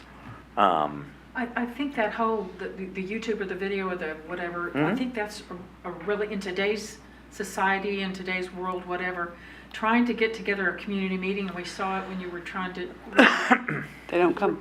Yeah. No one shows Well, up. people have 66,000 people were busy directly lives. contacted and 13 showed I up. mean, if I lived So- here tonight, I would go to YouTube if I was curious about Well- something. And you might watch them in the middle of the night, or, you Sure. know, That's right. on your schedule, Correct. when you're, maybe during the day, you're dealing with children and The events beauty and of having a life. synopsis at the board meeting is in the event that someone came, this is weird, but they came to the board meeting, but they didn't want to watch the YouTube, they're gonna hear, Mhm. Yeah, they're yes, gonna hear yes, the high level yes. of The it. nice thing about the YouTube too is to be a standalone, not embedded within the board meeting, Mhm. the 5 other agenda items, so that they can go Mhm. back and become that historical track record of how we've done it, and it just becomes its own unique thing, and people can watch it on their time. So I think that'd be very, I think in addition to those, I love it, I'm gonna just propose one strategic roundtable a year where you really talk about At least. key learnings for the year and any changes to Like process. this. I think this Like has to this. become a regular, we Like go through a this. year, Mhm. stop, pause, go through this again, and re-go, right? Like, Especially if processes change dramatically Mhm. because of learning, that's the time to share it. Like, Mhm. you remember how this looked Sure. like this? Well, we got in there and started peeling the onion back, and it looks, so so that was a big learning that occurred during. Well, it's like Mr. Wade said, it's like, he suggested the SATs, and I have no idea if that's a valuable data point or not, but let's try. It might be to And someone, yeah. A year from Not now, so And much around, to then we someone come else, back yeah. here and find out if it actually. And you can say, we're gonna keep it, or we're not gonna use it. We've studied it this year. That's a good example. right, because I can tell you, one is they're about to track military, which they always say CCMR, but they never track military, so now they have a mechanism. We're gonna see how well this does. Or you could see things like, Who are they, the department? The or agency. they finally Agency, figured it- yes. Or they think they figured it? but it's just like when we report on, through how many kids went to college. The only ones we track are in the state. Once they leave, and all of you have gone to SUMAs, you listen to them, most of those kiddos are not coming in state. They're going somewhere around, right? And so those data points, that's why some of that stuff we don't watch as much, because that, says 57%. Well, that doesn't include all the kids that didn't go in It's state. not a true picture. It's not a Correct. value-added data. Right, it doesn't help, it's data. It's not, I'm patient, I know you. Yeah, I just worry about redundancy because there are some elements that we have to report to the board, so we'll be repeating those things like HB3. Sure. We have to do our district review and all of those. but data that's the law, points. Anthony, Right. we gotta do it. I mean, If we're doing it in the board meeting, then we're going to do another, but it's the same information. but HB3 goals you don't have to do. Well, Yeah. No, in a board meeting, but not in our update. Do you see? Parse them out. We're going to report to the board HB3 goals. We're gonna still have to do TAP Statutory R. requirement. But again, TAP R just might be I like what Dr. Gibson said. Here are the 3 things that we really like in this TAP R report. Here's 3 things we really need to focus on. And there you go. Like we just took 2,060 data points and boiled it down to, here are the 6 things. 3 really good things and 3 we gotta watch. And then you could say, and here's where the full report Right. resides on our Exactly. website. And if Because you we're not want gonna hide a year in anything. Yeah, review we're- peek, yeah. look at this video, because this will There give you you go. the in-depth of what we Yeah. were doing in order to get I there. know, Anthony, that over time, we've started saying this is just a compliance report. Because, like, we have to do this report, so we're gonna do it, and it's gonna be redundant, but, we have to do this report. Then the scorecard data became what everyone was really interested in, how are we doing on our journey? So I hear what you're saying about the redundancy, but I think just say, this is a required report. Mhm. We're just doing a required report. And you're gonna see some of this in our scorecard, and some of it maybe not, but it has to be done this way. So Yeah, we're just gonna do it this way. I think we can parse it out. I do. I don't want double work. Do you have a question? I don't know if it's a question, but I was going back to what Ms. Landry said earlier about the staff kind of giving you all information that we believe is the most important. And I just want to, part of my concern about giving that, because with staff, there's a ton of information. And so now I'm picking just a few of those pieces, and I like the idea. I just want to make sure that we're going to be able to give you all what you're looking for. I like the idea. What made me feel better is what you said, Dr. Gibson, about if y'all want more, you can find it somewhere else. That makes me feel better about it. I guess what's going through my head is just making sure that we're talking about what you all want to hear, and not just what we think you all want to But, hear. yeah, but I And think, that's why we do the roundtable, right? right, but, It's so that we can say, okay, I see this is here, but I was really hoping to find this. sure. Yeah, Yes. and I think the thing is, what I heard a lot of you say is, could you get around this piece from that report, right? We bring in some 3 and 3. Here's 3 things that you should be thinking about, like these are good things, and here's 3 things that you should probably be asking, like, what are we doing here, right? To bring them both to you, that way then, so Mr. Jimenez, like, if we were bringing in retention, like, gosh, we were able to retain 85% of our teachers, 95% of our counselors, and, 87% of our administrators, right? But you know what? One we didn't were LSSPs. Do you know we lost 50% of them? Like, and then the question you're going to ask is why? And then we're going to say, well, we don't really know, but that's something that for the next year, like, we have to dig into now. Like, this was a flashpoint for us to go, what in the world, right? And that way then we're giving you some data that we're watching so that you know what we're seeing on a day-to-day and what we're really attending. Does that make sense? that's where we have to trust that Right. you you're doing this every day. Right. We're not. And so we don't know what question to ask until we're presented with the information, and then we say, Right. oh, well, Yeah. Landry says, oh, well, actually, I was looking for LS, whatever. Sure. So, And if that happens, then we can say, you know what, when we circle back in a year, let's let's take a look at that, right? Like, we'll see if that makes sense to add in, because I like that, then we're in that cadence, right? Of every year we pause, we look, we tweak, and we move on again. It's almost like it's repeatable. And the dad jokes are flying tonight. Look at you.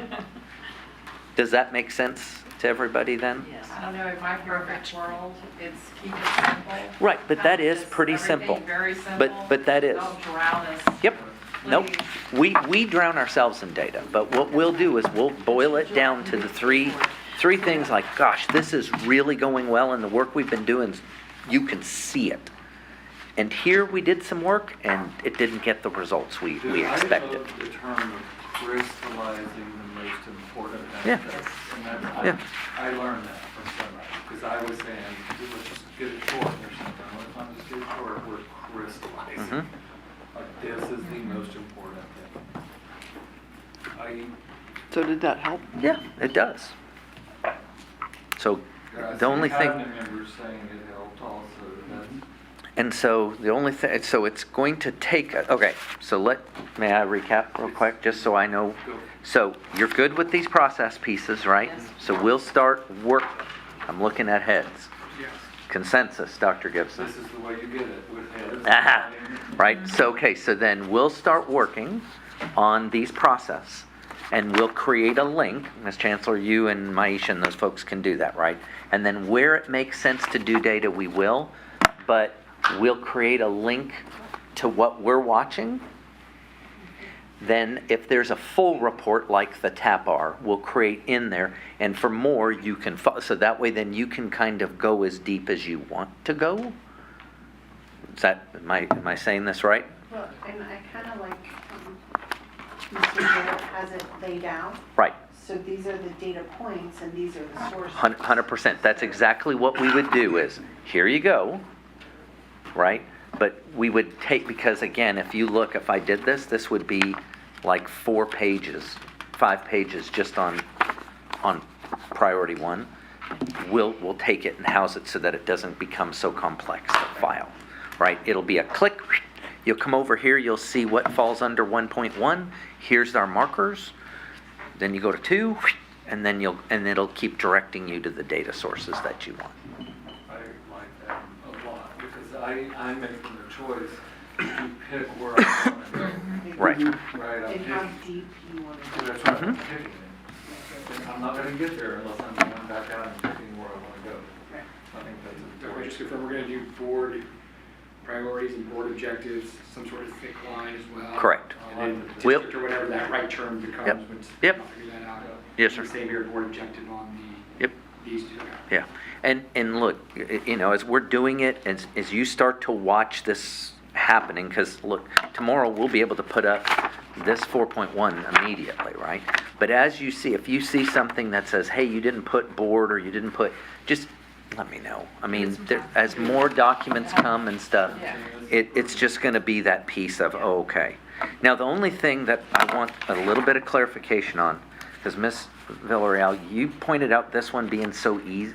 Okay, do we want do we, This one, She read likes this stewardship. format here. okay, you like the stewardship one. I'm This sorry, is I thought it was this one. so Okay, so the simple. summary, you all want that little, you want this cover page with the little summary. This is great, As I tell That's Okay, how we no, talk that- to the community. that's fine. And explain to them. I just want to make certain, because this one, it's a one, so it's a little bit, and try to use it in plain speak, Who's this? English. Susie. Mr. Villarreal. So, Susie's. Thank It you, is not Mr. Villarreal. Thank you, Susie. It's called mentorship. Yeah, Dan's mentee, Susie. but, Taught her everything she doesn't know. it's Okay. 2 to 3 sentences. I mean, it's not- right, no, but Yes. a really short little summary in Yes. English that, okay, And you that's all good. said as a link, correct? Yes. Mhm. So like under the board priority, stakeholders, is that where then you can click to this to kind of break it down more? It would be in column. No, it'd be in right? column 3. So when you go to 4.1, so if you go to this page, Aubrey, where it says 4.1A, prepare and review campus utilization capacity report, under the key action, Okay. you'd create the hyperlink right there that goes to this So if I 'Cause want to know what that means. This is what we're doing, Got it. okay? That's it. And that link would say something like policy or process or, It'll show this, or it'll show a bunch of data points, and we'll kind of help explain what the data is. but the link itself Yeah, says Yeah, process. it'll be process, Explain what you're looking for. right. Yes, It'll yes, ma'am. And then the click second, here. the data link would say data. Data. But this lays it all out. You have your objective, your key Mhm. actions, part, I mean, this is so beautiful. Mhm. I mean, the simplicity is like, Good. love it. It's rare to be that succinct. That's the goal. Well, she's an accountant. Yeah. They're pretty succinct. Madam President, thank you for allowing me to Thank- be here tonight. Thank you for being here to Good facilitate. work. Thank you, Greg. Really, really good. Yeah. I think I'll have more before you go. I don't want to be in the way. Okay, thank you. Nor do I want to stay, if that's Oh. okay. Don't forget your backpack. Thank you. Backpack. Yeah, you may leave. Am I dismissed? You're dismissed. Thank Be, you. be safe going home. Good to see you. Yes, sir.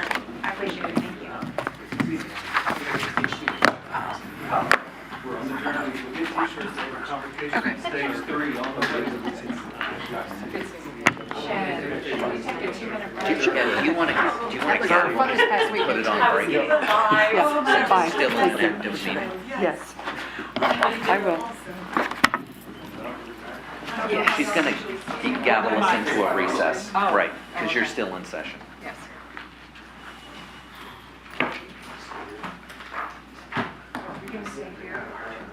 We're going to take a 5-minute break, and the time is I already told her. 7:11. I'm sorry, 7:11? 7:11, okay.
Okay, we're going to re-adjourn. The time is 7:15. Reconvene, whatever. Item 3, board business. A, discussion and possible action regarding high school health survey. You all have been sent 2 versions of a survey. So last week, after Dr. Rameau, is that how you say her name? I met with her after we had sent her our questions, and she put them in that survey for a few reasons. One, David had said we want to make sure that we're not asking questions that conflict with each other or contradict each other for getting answers. And since she is the expert on surveys, I said, help me with this. Is this, she said, well, tell me what it is you're trying to determine. And I said, well, I think the bottom line is we're trying to ask, do you want health to be mandatory or do you want it to be an elective? And so she and I went through the first survey, and after discussion, she came up with the second survey. And I will tell you that the reason we took out some of these demographic data is because all of this information she has access to based on, because whenever the parent fills out the survey, it's going to be tied to the student ID. And so it has a lot of information, such as they can determine the age, the grade, the gender, race, address, campus, cluster, economic disadvantage, 504, SPED, LEP, migrant status, whether they're GT, at risk, the days they've been enrolled, the days they've been absent, the number of fine arts courses they've taken, the number of sports athletic courses they've taken, the number of foreign language courses they've taken.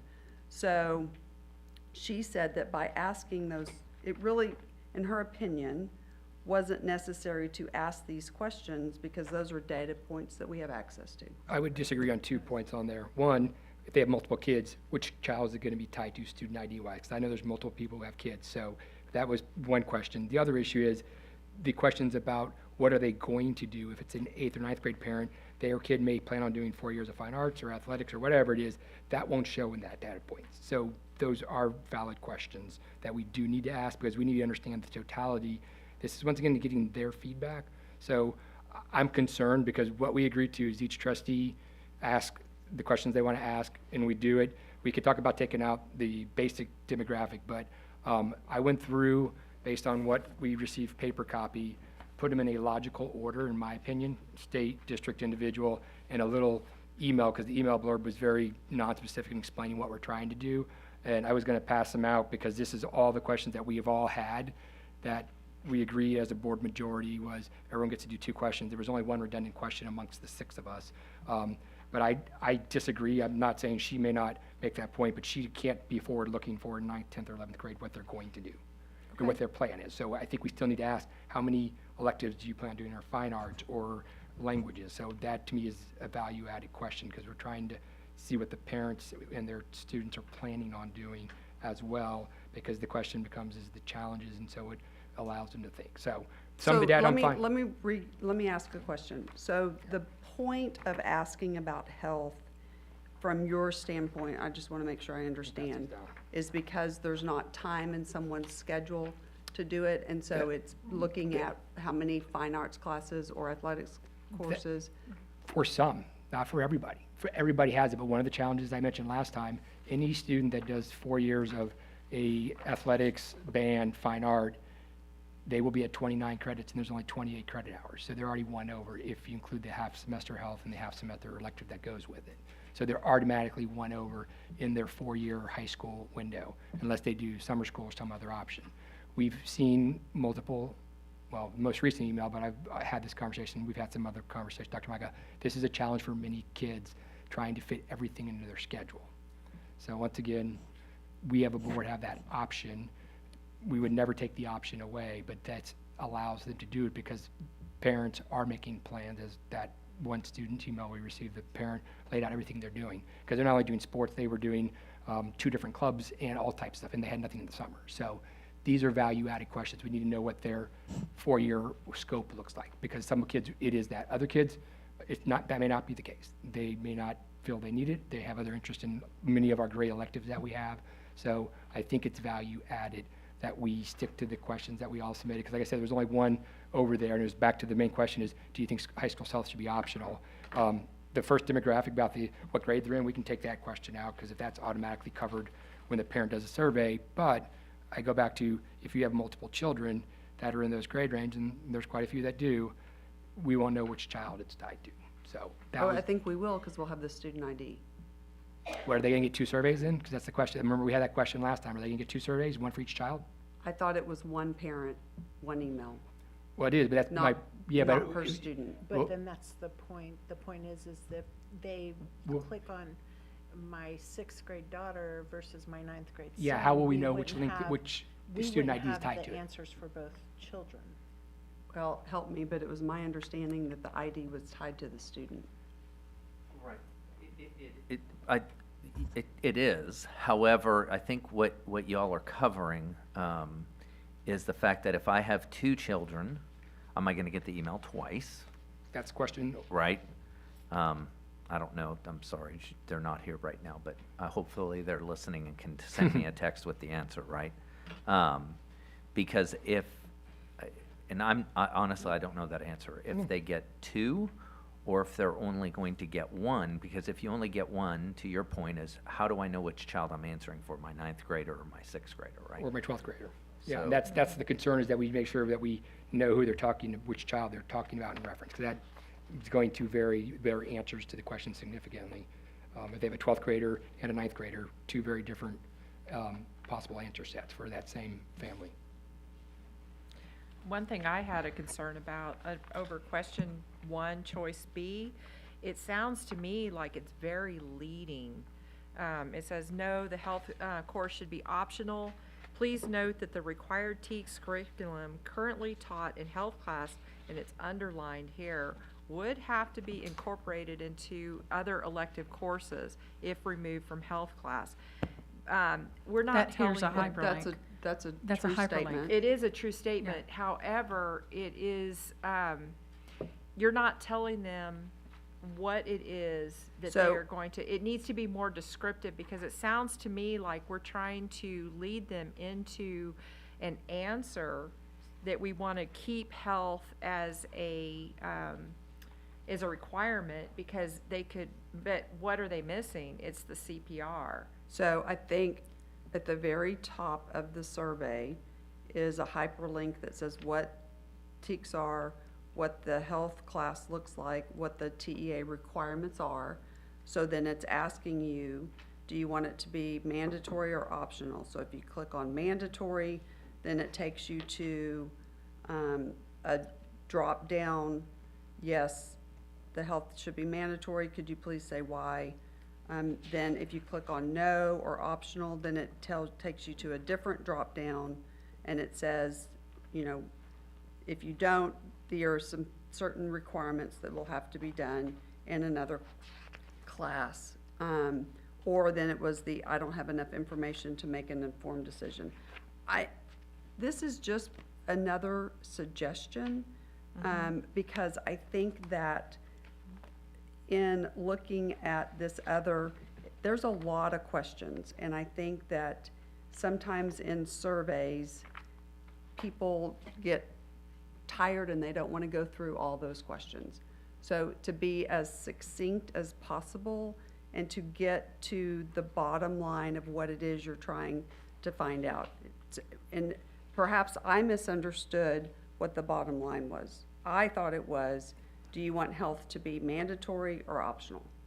I thought that was what we were trying to get at. That is, but what I would like to see is, a lot of people, they don't, first of all, when I printed this out, if you're sitting there, you may be doing this on your phone, and this is very small. You miss it. You're looking at the larger words, and you just read it, and then you forget the rest of it. If there could be just a little, maybe a rephrasing of this question, such as, it would involve, that you would need to take your CPR class and your DFib class, at another time. And we're just gonna have to figure that one out.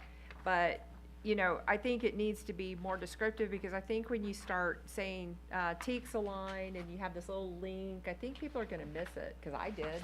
Okay. I missed it. And TEKS isn't a common Word. language among parents. Okay. If you look at this and say TEKS alignment, really, the feedback that we've gotten is the parents want to be able to get their children into the courses that are going to make them successful outside of school. And they're struggling to do that in health. In the state of Texas is optional, but what are TEKS? I don't know what that means. And looking at that diagram with the different TEKS and the red and the blue and all of that, as a parent, I would have shut down and said, I'm done with this. You just do what we're gonna have to do, because that's overload. So having questions that are a bit kind of intimidating, this question choice 1B is a little intimidating. As a parent, I would think.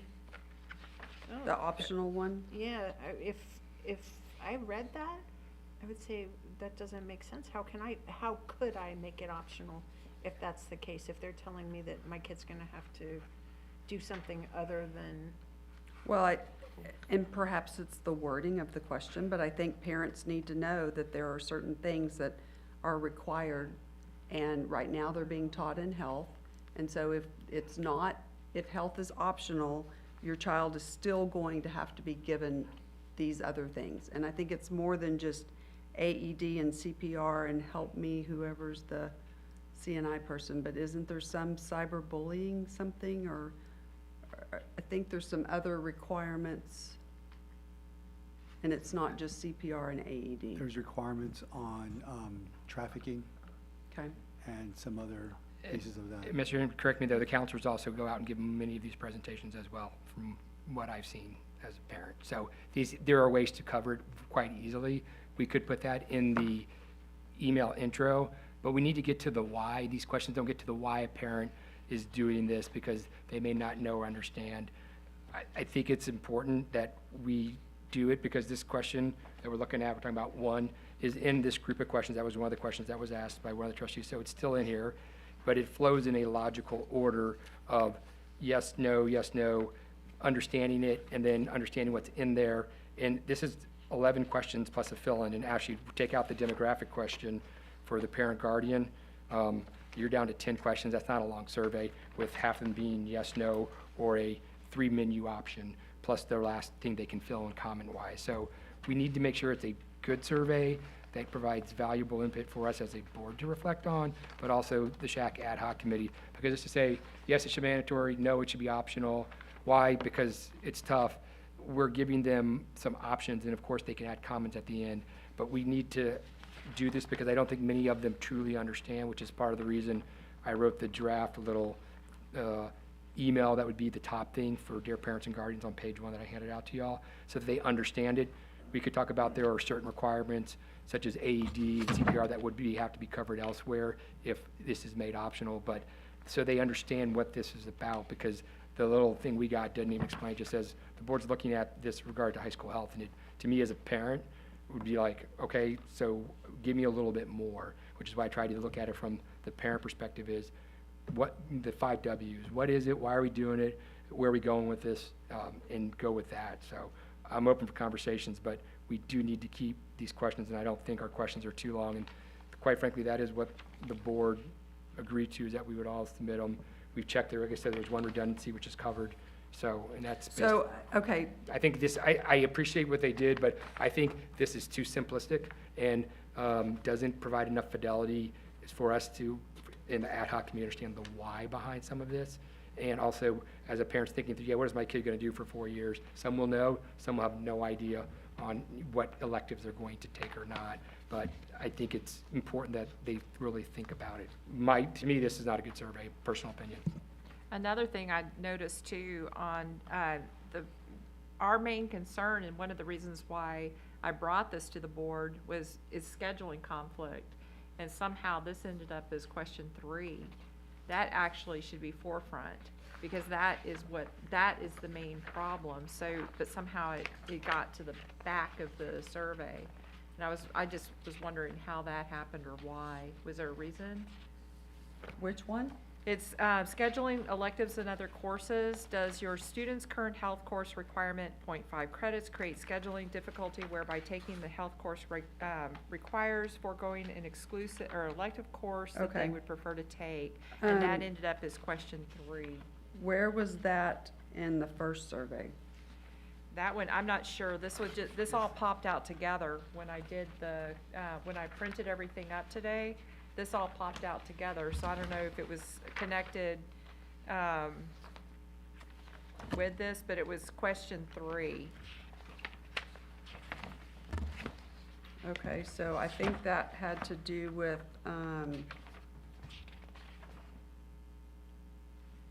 It's on the ones that I've handed out when I put in order, it's will your student be able to take high school health without taking a course at summer school and without foregoing an elective they want to take, which goes on to that. And then it goes down to, would you still, this is the option question, 6A, 6B, it's page 4 of what I handed out, of all our questions. If high school health was not a graduation requirement, my student would not have taken the class, or would not take it, why? Or if it was not a graduation question, my student would still take it. And then, but before that, it also talks about the scheduling, which goes back to fine arts, sports, athletics, foreign languages, understanding that. But we actually had good questions amongst the 6 of us, and I just put them, like I said, in logical order. Here's the state requirement, here's the district current, how we do it, and then the individual, what would your child do, so it flows logically. And the hyperlinks I thought were fine. Not every parent's gonna understand them realistically, because it is the teach some of that stuff, but. so did y'all do multiple parts to questions? Because it seems like we have a lot more questions than, It's the same thing that was right here, Mrs. Grow, that we all got. Sorry, my same thing we got here. So, like 6 is or what is it, 1, 2, 6 is an A or B. So it's either you would have not taken it or you will take it and reason why. So it's a and or. And then the other one was just the multi-part one was basically fine arts, foreign language, and sports athletics. So that's just really one thing, but breaking it out, because obviously understanding some of the dynamics of the minimum of 1 requirement of PE athletics, 1 fine arts, and foreign so language. that was, so But one that- of y'all made those 3 questions? Yes. Yes, for understanding, because we need to understand, because now kids trying to do multiple things run out of a number of classes to do stuff, but yes. Okay. Well, and having the multiple options makes it quantitative, whereas on the alternate survey, question 2 is a film, just elaborate and provide context, which makes it more difficult to really narrow down to, maybe it's not a health path that we pursue. Maybe there's a way to combine classes in fine arts to enable more free time to take that credit of health. Maybe it's a, foreign language path that we can help to consolidate or improve the ability for the graduation plan to include health. And so having that information is quantitative for future as well. I think it's just value added, because it's gonna give us some fidelity on some stuff and some perspective, and that understanding the why piece is important, because we're gonna have to evaluate all the components and understand what are the limitations, and then what are the trade-offs to include some of the other requirements that will have to be covered. But it's very informative, and remember, we're gonna have, our ad hoc committee looking at this stuff as well, understanding it, and just a yes, no, 3 questions, yes, no, I don't think it really kind of gets the why available to them to understand it.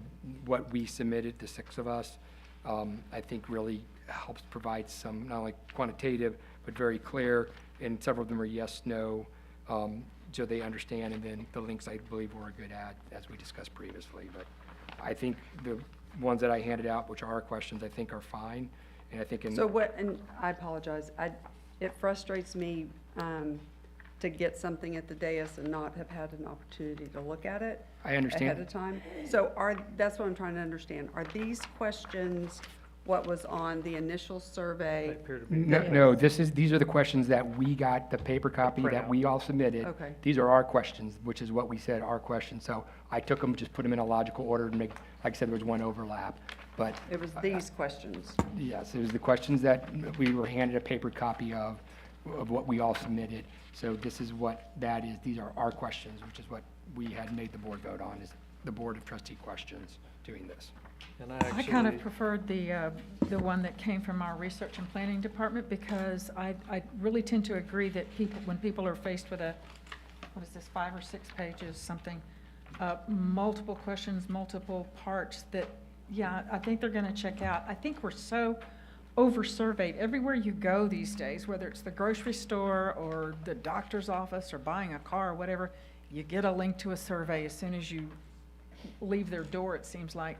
And some of them are just insanely long. I really appreciate these guidelines that came from our research and planning. I think that was really, really helpful with the types of questions, that they should be focused, efficient, and specific, that the instructions should be clear, the questionnaire should be short, appropriateness, avoid technical terms and jargon, and define things specifically. I guess because for me, when there's a hyperlink there, if I don't understand something, I will dig down and see what that's referring to. I kind of thought that part of the reason that we were waiting was to try to combine things or shorten this really long list of things that's compiled, and unlike Shannon, I'm sorry, I don't have time to sit here and read all of this real quick. Well, it's And fine. These are so the I questions we can't- received a week and a half ago. I just put them in a logical order because, once again, this was the board, that's what the board voted on, was the trustees would submit questions. And the reason I couldn't give it beforehand, because, once again, as Dr. Gibson said, we have to do stuff in a duly called meeting. We're not allowed to go out and talk, this is a board business before us, presentation. And so I got them today when I got the latest link, and so I just sat there this afternoon for about an hour and a half and just put them all in the logical order based on stuff we've had for over a week. I appreciate you doing that. But- I do, but like I was trying to say, you say it's a logical order for you, and that's great, and that's wonderful, and it may be. I can't, if we're gonna vote on this tonight, I need some, I Well, can't, if we because don't we vote- need here- some if we time don't- to look at this. Okay, but if we don't We did vote- have time to look at what was sent to us today, and that I appreciate. we have to Particularly care- the backup data that was supplied with it, I thought was very important. Is this paper not the information, the survey link we were sent on Friday, February 23rd? No, it only had some of the questions. I felt that they did a really good job of combining what we had submitted as trustees and distilling it down into, or like the word we heard earlier, crystallizing exactly what That we've been. initial confused. survey that she sent, that Did- initial one that you all got was the questions, because I gave her this. I'm confused. Left out When one did we question. vote to have a research company step in? And research. Okay, but when did we didn't. vote? I thought that as a board corporate, that we were supposed to vote. We voted on, each one of us submitting 2 questions.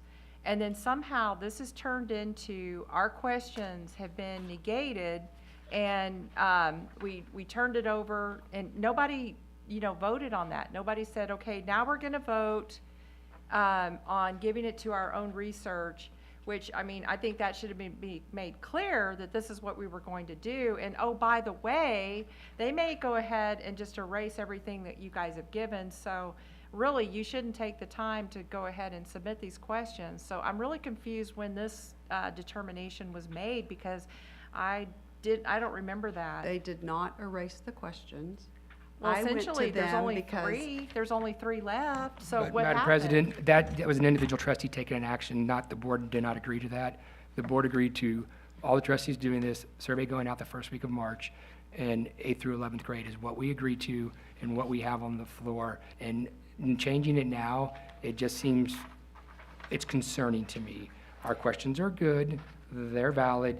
If a parent chooses not to answer all of them, that is their choice, but that's what we as the board corporate majority agreed to. But I believe part of our discussion was to make sure that the questions were valid and were appropriate and were safe and were following guidelines and following And- any safety factors that could involve our children. That was part of our discussion, and that's kind of where I thought that this was coming from, was checking to make sure whether they were legally okay, whether they didn't cross any FERPA guidelines. Did we We- get, when- did we And get we did anything discuss from that our previously. lawyer? Did the lawyer step in? Do we have a synopsis from him or anything showing us that there was some discrepancies I think with these? everybody had they're sent their questions and he unsafe. looked at it. Right, but we haven't received any feedback on that as a board, but yet we're receiving feedback from, We got information from Mr. Lopez last week about, we discussed whatever the federal statute was. PPRA.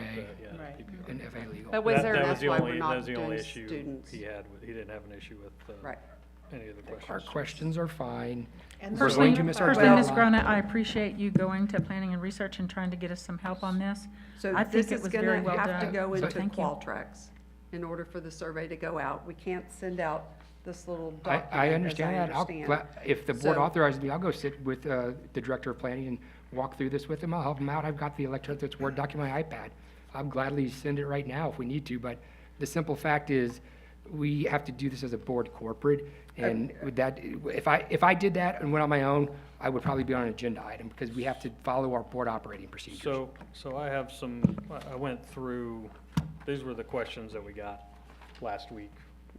And I sat down and looked, and so asking, kind of what we started this with is like, what are we really trying to ask here? And so there's two things to me, because I think there's some questions that maybe span between these two topics. One is, are we trying to get to the understanding is, should health be optional or should it be mandatory? I think that's the Well, question we're trying to I get think to. ultimately we're trying to determine what factors are considered by the community to determine if a waiver should be an option for students who struggle to meet all Sure. the requirements. So the other part of this, I think there's some questions, and I'll admit I even submitted one of these questions, that some of them talk about more of the effectiveness of the health class, which I guess in my mind is sort of separating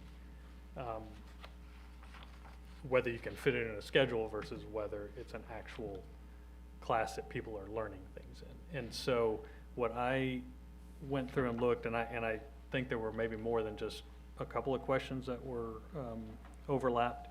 And so I was trying, just now we all were talking, go through, and Mr. Hilliard, your list versus what I had. But I think there, on one hand, there's probably, this thing could almost get down to 5 or 6 questions in the context of the ones that everybody submitted. Not adding new questions or necessarily rephrasing those questions, but just picking between a couple of them. And then there's some of these that are multiple choice that I guess my question coming in tonight was going to be, would we entertain, instead of having part, 3A, 3B, 3C, have one question that would cover those, but then have a drop down for the other, for each 3 of those things. So when we're talking about athletics, fine arts, language, you could ask all that in one question and have 3 drop-down menus that could have the different responses to Yeah, that. perfectly. They can do Because I think when we start asking questions such as whether the parents or guardians know all the major topics of current high school health class covers, to me, I don't know if that's asking, do I know what it covers, or do I know how to teach those things? I mean, I think I think a parent could, or a guardian could read that both ways and say, well, is it asking me that I know what all these topics are and I'm gonna have to teach them, or is it, I know what all the topics are in the curriculum as the teacher has laid out for my student? And so I think it's that, and then honestly, when you talk about things about, again, this is one of my questions, how effective do you think the health curriculum addresses the important topics that are kind of written in our curriculum? To me, that's, now you're starting to get into the effectiveness of health and not really getting to an answer whether or not this fits in somebody's schedule or whether they, so I think there's some, we're asking a couple of different questions. And I think the data we're gonna get back with some of the questions may not necessarily be relevant to the question we're trying to actually ask. And that's my opinion. And so that's why last week when I asked, you know, will somebody be able to look at this and evaluate this to make sure we're gonna get some statistical validity to what we're actually asking. So I don't mind using the questions as people submitted. I just think that there is more overlap than just one question, and I think we could condense some of these questions, still get the same information, but not ask it 3 different times within one question. Just ask one. I agree with the drop down with the 3 and 1 for the athletics. That's just the way I put it to make it understandable, but that's, sure. yeah, it's easy. 8 and 9 could be put together as well with the. And so, you know, I think we really just have to make sure we're all on the same page of what we're actually trying to get back from the community. And I know we all agreed to just submit 2 questions, but in my opinion, of the 12 questions here, we can eliminate a couple of them, or sorry, consolidate a couple of them because they're asking the same thing. And I haven't been able to really look through your handout, Mr. Hilliard, because We can use that and come back. We're just gonna delay the process, but now as we talked with Dr. Micah, it'll probably have to be after spring break, because doing this, by the time we get it done at the next board meeting and do that, it's gonna be right against spring break. I don't know. The days prior to spring break is the best time to send a survey out. The parents, once again, we have some time, so it could be done the week after spring break. Can I offer this, because I'm not really able to effectively tell you all just in words what I wrote on paper and how I think. I have no problems taking my notes that I think might be logical, and it is not rewording anybody's question. I think it's similar to what you did, Mr. Hilliard, to lay them all out, but then maybe take what you did, because I think it's a start, and just send out to everybody what I am seeing as far as trying to better explain what I'm trying to say here tonight. Could I recommend that instead you send them to our president and let her disperse to us, just to make sure that we're. That's fine, I just want to make sure. And Mr. Hilliard, you could do the same, well, we've got the paper copy now, but. I will send it electronically emailed to Yeah, because that way that, yeah. Send them to Ms. Turner. I'll send it right now. And I understand the urgency that we discussed over the last couple of meetings, but I also know that with a lot of moving parts, that if we could get the ad hoc committee moving and have some of those discussions, and that this can get out in a relatively timely manner to still get the feedback before the end of the year like we discussed, I think we're in a position to where we can make an informed, effective decision to see where things go, because we're going to have to get different data points together between the ad hoc committee, between the survey, and whatever else. And I don't want to just send out 12 questions, because I still have some concerns that we will get back information that maybe isn't really useful to us. Well, and I think after reading a to different these. perspective on that is when you look at the choices on those questions, it's thought-provoking to help the parent make a decision. And so maybe knee-jerk, I would say my child's not going to take it because I want to do A, B, and C. But then looking at these responses gives me some pause to say, I didn't think about that when making this decision. Yeah. And so to me, on these perspectives, it not only helps us quantitate because they're pretty all-inclusive, and, others in there just in case there's something that didn't come up as a potential answer, but it gives us the ability to take those responses and quantitate them And it also provides the parent with some thought points to say, you know, I was leaning down the road of absolutely or no, and now I'm looking at this going, oh, well, and you know, it's kind of an alternative to having the TEKS, which isn't common language that parents understand, and giving you some thinking points as you're answering the survey. I think even looking over the questions that I submitted after reading the guidelines too, I think I'd kind of like to reword my questions a little bit to make sure that they follow. I'm not an expert survey writer. I would have never thought to, staying focused, efficient, but that the leading questions, making sure, I think the example was, do you always eat breakfast? Yes, no. Well, a couple of I'd like to kind of reword my questions so that it's not that type of a yes, no answer, that there is a definitive response that's not a leading or a dead end for a parent. That there have, you see where I'm going with that? They can understand the question, but the option yes, no, and it's not, there's no maybe or whatever. So I'd kind of like to reword actually what I've written. So I do have a question on the paper questions, number 11. It says if this course was offered free in summer school or online, would that be of assistance? Is that something we can even propose since it's not a current option and we haven't voted to do anything like that? Are we legally allowed to do that with district taxpayer funds is my bigger question, I guess, on top of that. I mean, if the board authorized it, that's a different conversation, if that was a recommendation, but can we legally do that? Well, I think that probably, because remember we had a parent saying this is too expensive or something. That was just. Yes, it was too It's expensive. fair, it's just a question of can we even legally spend Ask taxpayer, that that's the question that we need to know. It'd still be good to know because maybe they would do it or find a way to do scholarships or something. If we can't do it legally, but make sure we're in compliance with the law, of course. Because right now with, finances being the way they are, $150 for a summer school class for a kid is a big stretch. Oh, I thought you'd said 250. Well, the $250 online, and it's $150 Okay.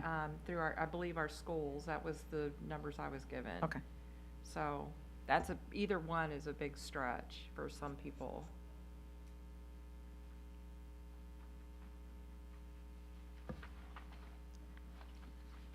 But if that's something that we can ask, maybe Well, it's something. I mean, you where can we ask should- whatever you want, right? But I think the better question is, can we do it? Right. And so I think that's really it, right?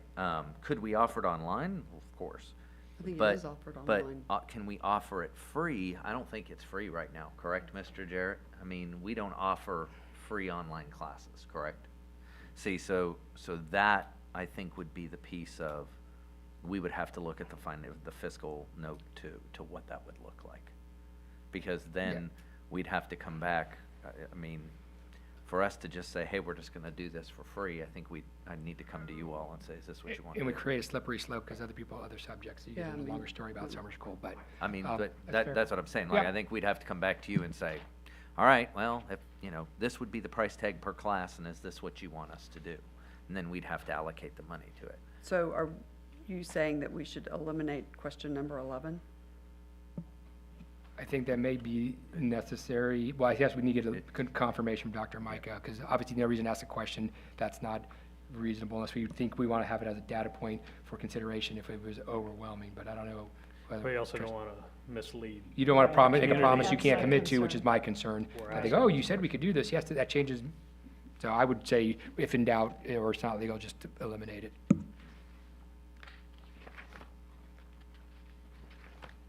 So what about the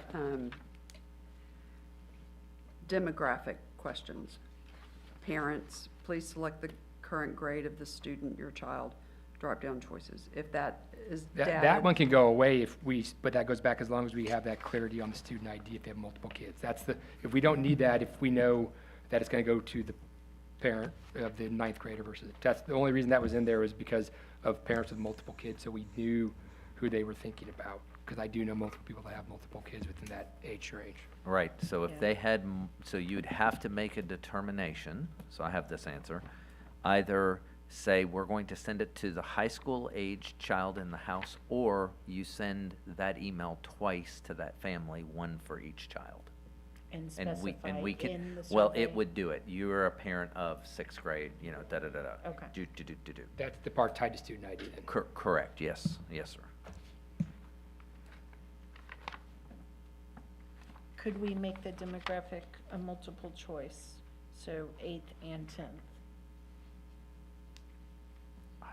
I'm not that person. I'm just gonna be honest. I can ask the question. So you wanna may I, I'm sorry, I don't have them, so, Oh, sorry, I didn't. no, that's So, okay. On the It's first not my question, survey. you have drop-down choices, and just make it where you can select multiple choices. Please select the current grade of the student. Well, I think if we send it per ID, you don't need that question. Right, but if we're trying to avoid the parent getting 2 surveys. Oh.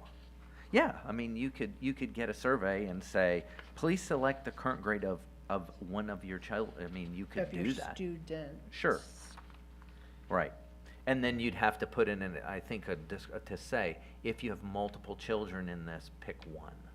Well, I think what she's asking, sorry, let me. Well, 'cause I that's- think Go what she's ahead, asking, David.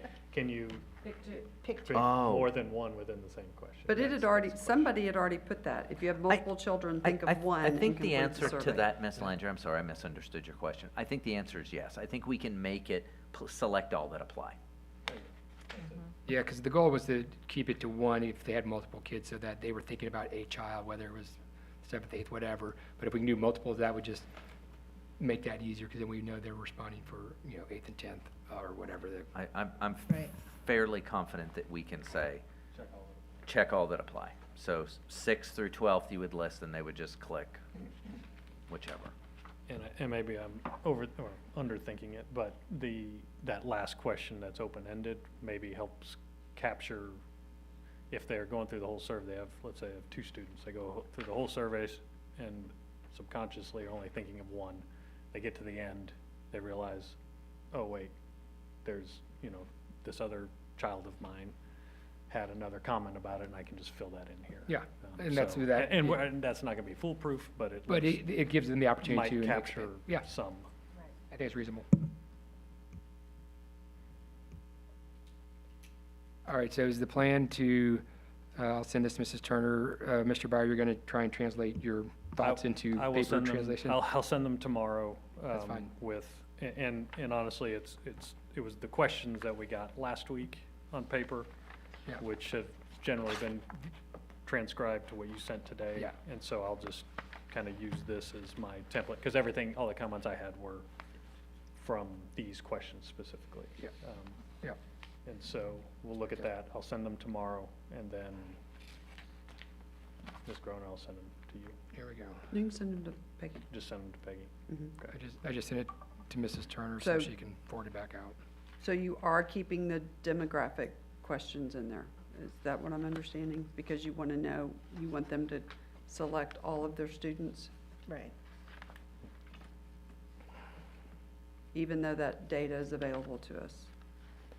And I am Good. confused by, on this paper copy Yep. that we got the first day, why does it say demographic data 1 and 2 not part of trustee questions? Because Who put those because there? I wasn't sure if that was computer-driven data or not, because to me, I assumed that was just demographic we're automatically going to have. But that's not getting to the real question. This is just understanding what grade they're in, and when they took the class. It's not, do you want health optional, or do you think it teaches the class? The other real stuff we're getting to, that was just to make sure we had good demographic data, does that make sense? Because I wasn't sure how. So you're saying those weren't your 2 questions? No, those were just, I think, my opinion was important that the board. Even and though the- we, on the back end, have all that data?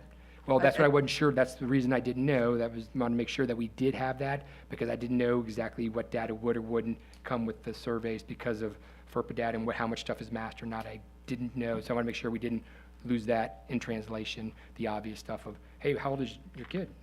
When did they take the class? But if that's data that's there, then it can go away possibly. If there's a way to capture multiple kids, that one about that can go away as far as the demographics. Okay. I have no problem with that. And no problem with the fine art, athletics all being in one with the multiple drop down like you talked about, David. I don't want it to be confusing with too many drop downs and, I mean, that's why I had met with the research and planning person to make sure that this could be as succinct and, easy to fill in, and but you know what, if you'll send your stuff to Peggy, and then Peggy, if you'll send that, I guess, to, Dr. Rameau, and see if she can put that in a new survey. Okay, anything else on that?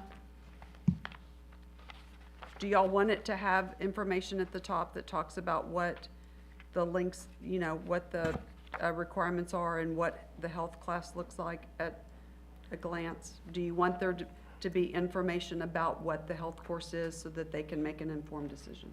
Absolutely. Yes, I think those links are good because it does allow those who want to dig in can look at, they have questions, and it's a good resource. That was a good add. Okay. In my opinion. But it needs to be more defined. It's kind of buried Okay. because the writing's so small. Okay. All right, anything else on that? All right, so that's a no action. Item B, discussion and possible action regarding card readers, package B. Is that Dr. Micah or? Right. Ms. Croner, this is just, again, this is just our sense of urgency around safety. We have been struggling with one of our vendors to get anything done, so I got very impatient and pushed, and so we went out. This is a vendor who has given us a timeline, I believe, Chief, of 40 days to complete, should you approve this evening. One of the very first campus, should you all approve, will be one of a campus that a parent came and spoke to, that we issued keys. That's actually where it will begin. The current vendor that did 2 campuses, 3, I'm sorry, was extremely slow and very non-responsive to us, which is why we went out and put this out. This is all paid through ESSER dollars. Okay. Okay? Questions or comments? So the list of schools, obviously isn't all of our schools. Is that to be done later? We've already done most of them? Or? Say that again, Ms. Landry. I'm sorry, I missed a piece of it. So the list of schools Mm-hmm. clearly isn't all of our schools. Correct. So is this replacing faulty equipment in Adding. those particular? No, these are adding card readers. And then all of our other schools do?